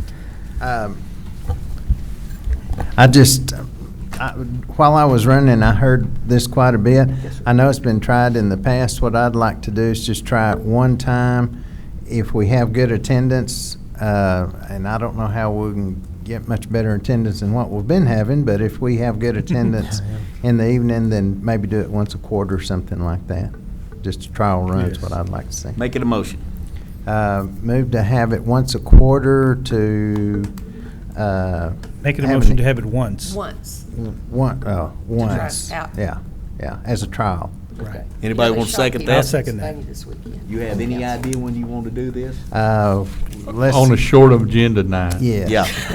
Yeah. Not one with Please. 40. Well, we need to remember, we've got to pay staff, well, they're exempt from They're overtime, and some, exempt. not everybody is, and security, you know. We'll just have exempt staff come in. If we can start at 6, we'll be out of here by 3 at a.m. in the morning. That's it, that's what worries, yeah. That's not a uh-huh. problem. See, I got a second, and I've got a, That may motivate us. got a motion, I've got a second. All in favor say aye. Aye. Any nays? That's 7-0. Hold on, did you decide when you wanted to start this? When No. we have a short agenda, we can discuss it. After budgets. After budget. Well, we're down to 35. Yeah. No, I'm just kidding. We'll Get it down. When you hit one that's about 20, let's set it up. Okay, announcements and consideration of future agenda items.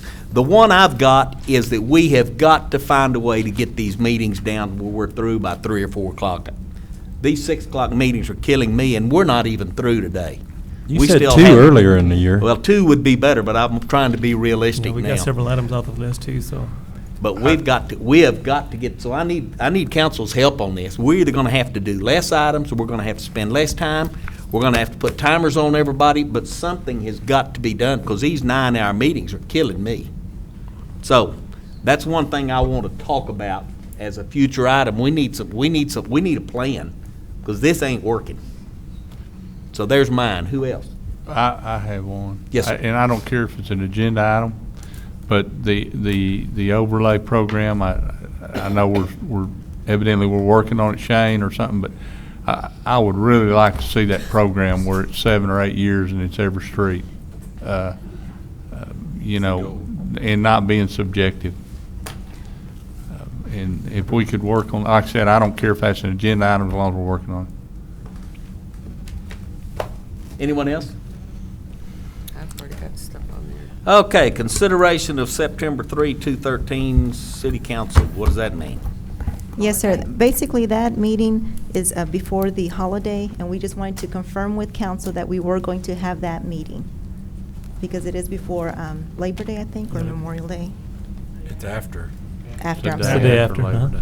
We I just don't need- have a We problem. just need to Does make, anyone else? confirm that we are going to have that meeting, because I don't. we have some publications and want to make sure that we have that scheduled meeting. I don't have a problem. Does anybody have a problem with meeting Nobody September can be 3? gone, okay. Anybody down here? Don? No, sir.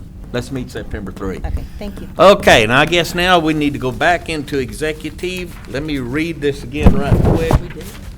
Yeah, we're not through with executive. Just about in. Let's read the last one. This is section 551074A1 to deliberate the appointment, employment, evaluation, reassignment, duties, discipline, or dismissal of the city manager. We have one other. Huh? There are two property.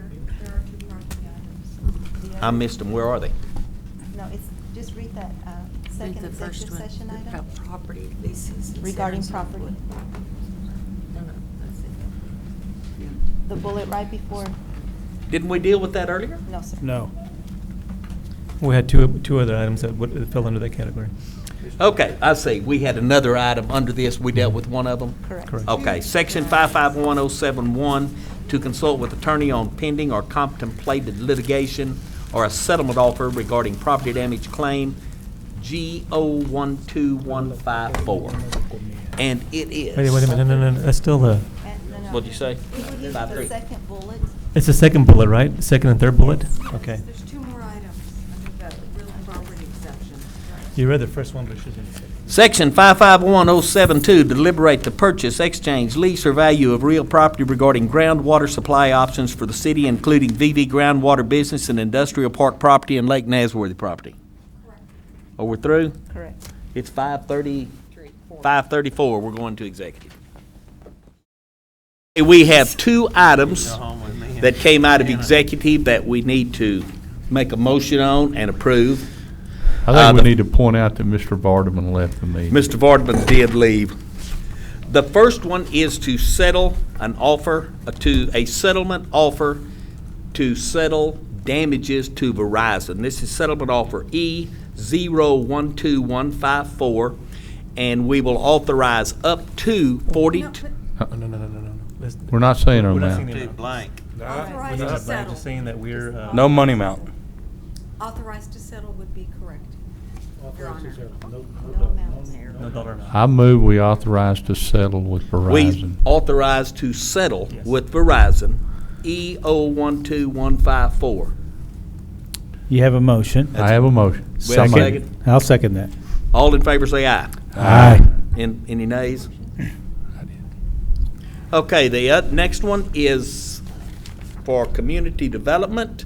This is Cased Hole Solutions, and they have offered $20,000 per acre for 20 acres in our industrial park for a total of $400,000. Do I have a motion Move to approval. approve? Marty, do I have a Move second? oh. Second. I have a second. All of those in favor say aye, Aye. and I am a nay on this one. I'm opposed to it. Okay, I'm sorry, who's second? I seconded. Did I have a third motion?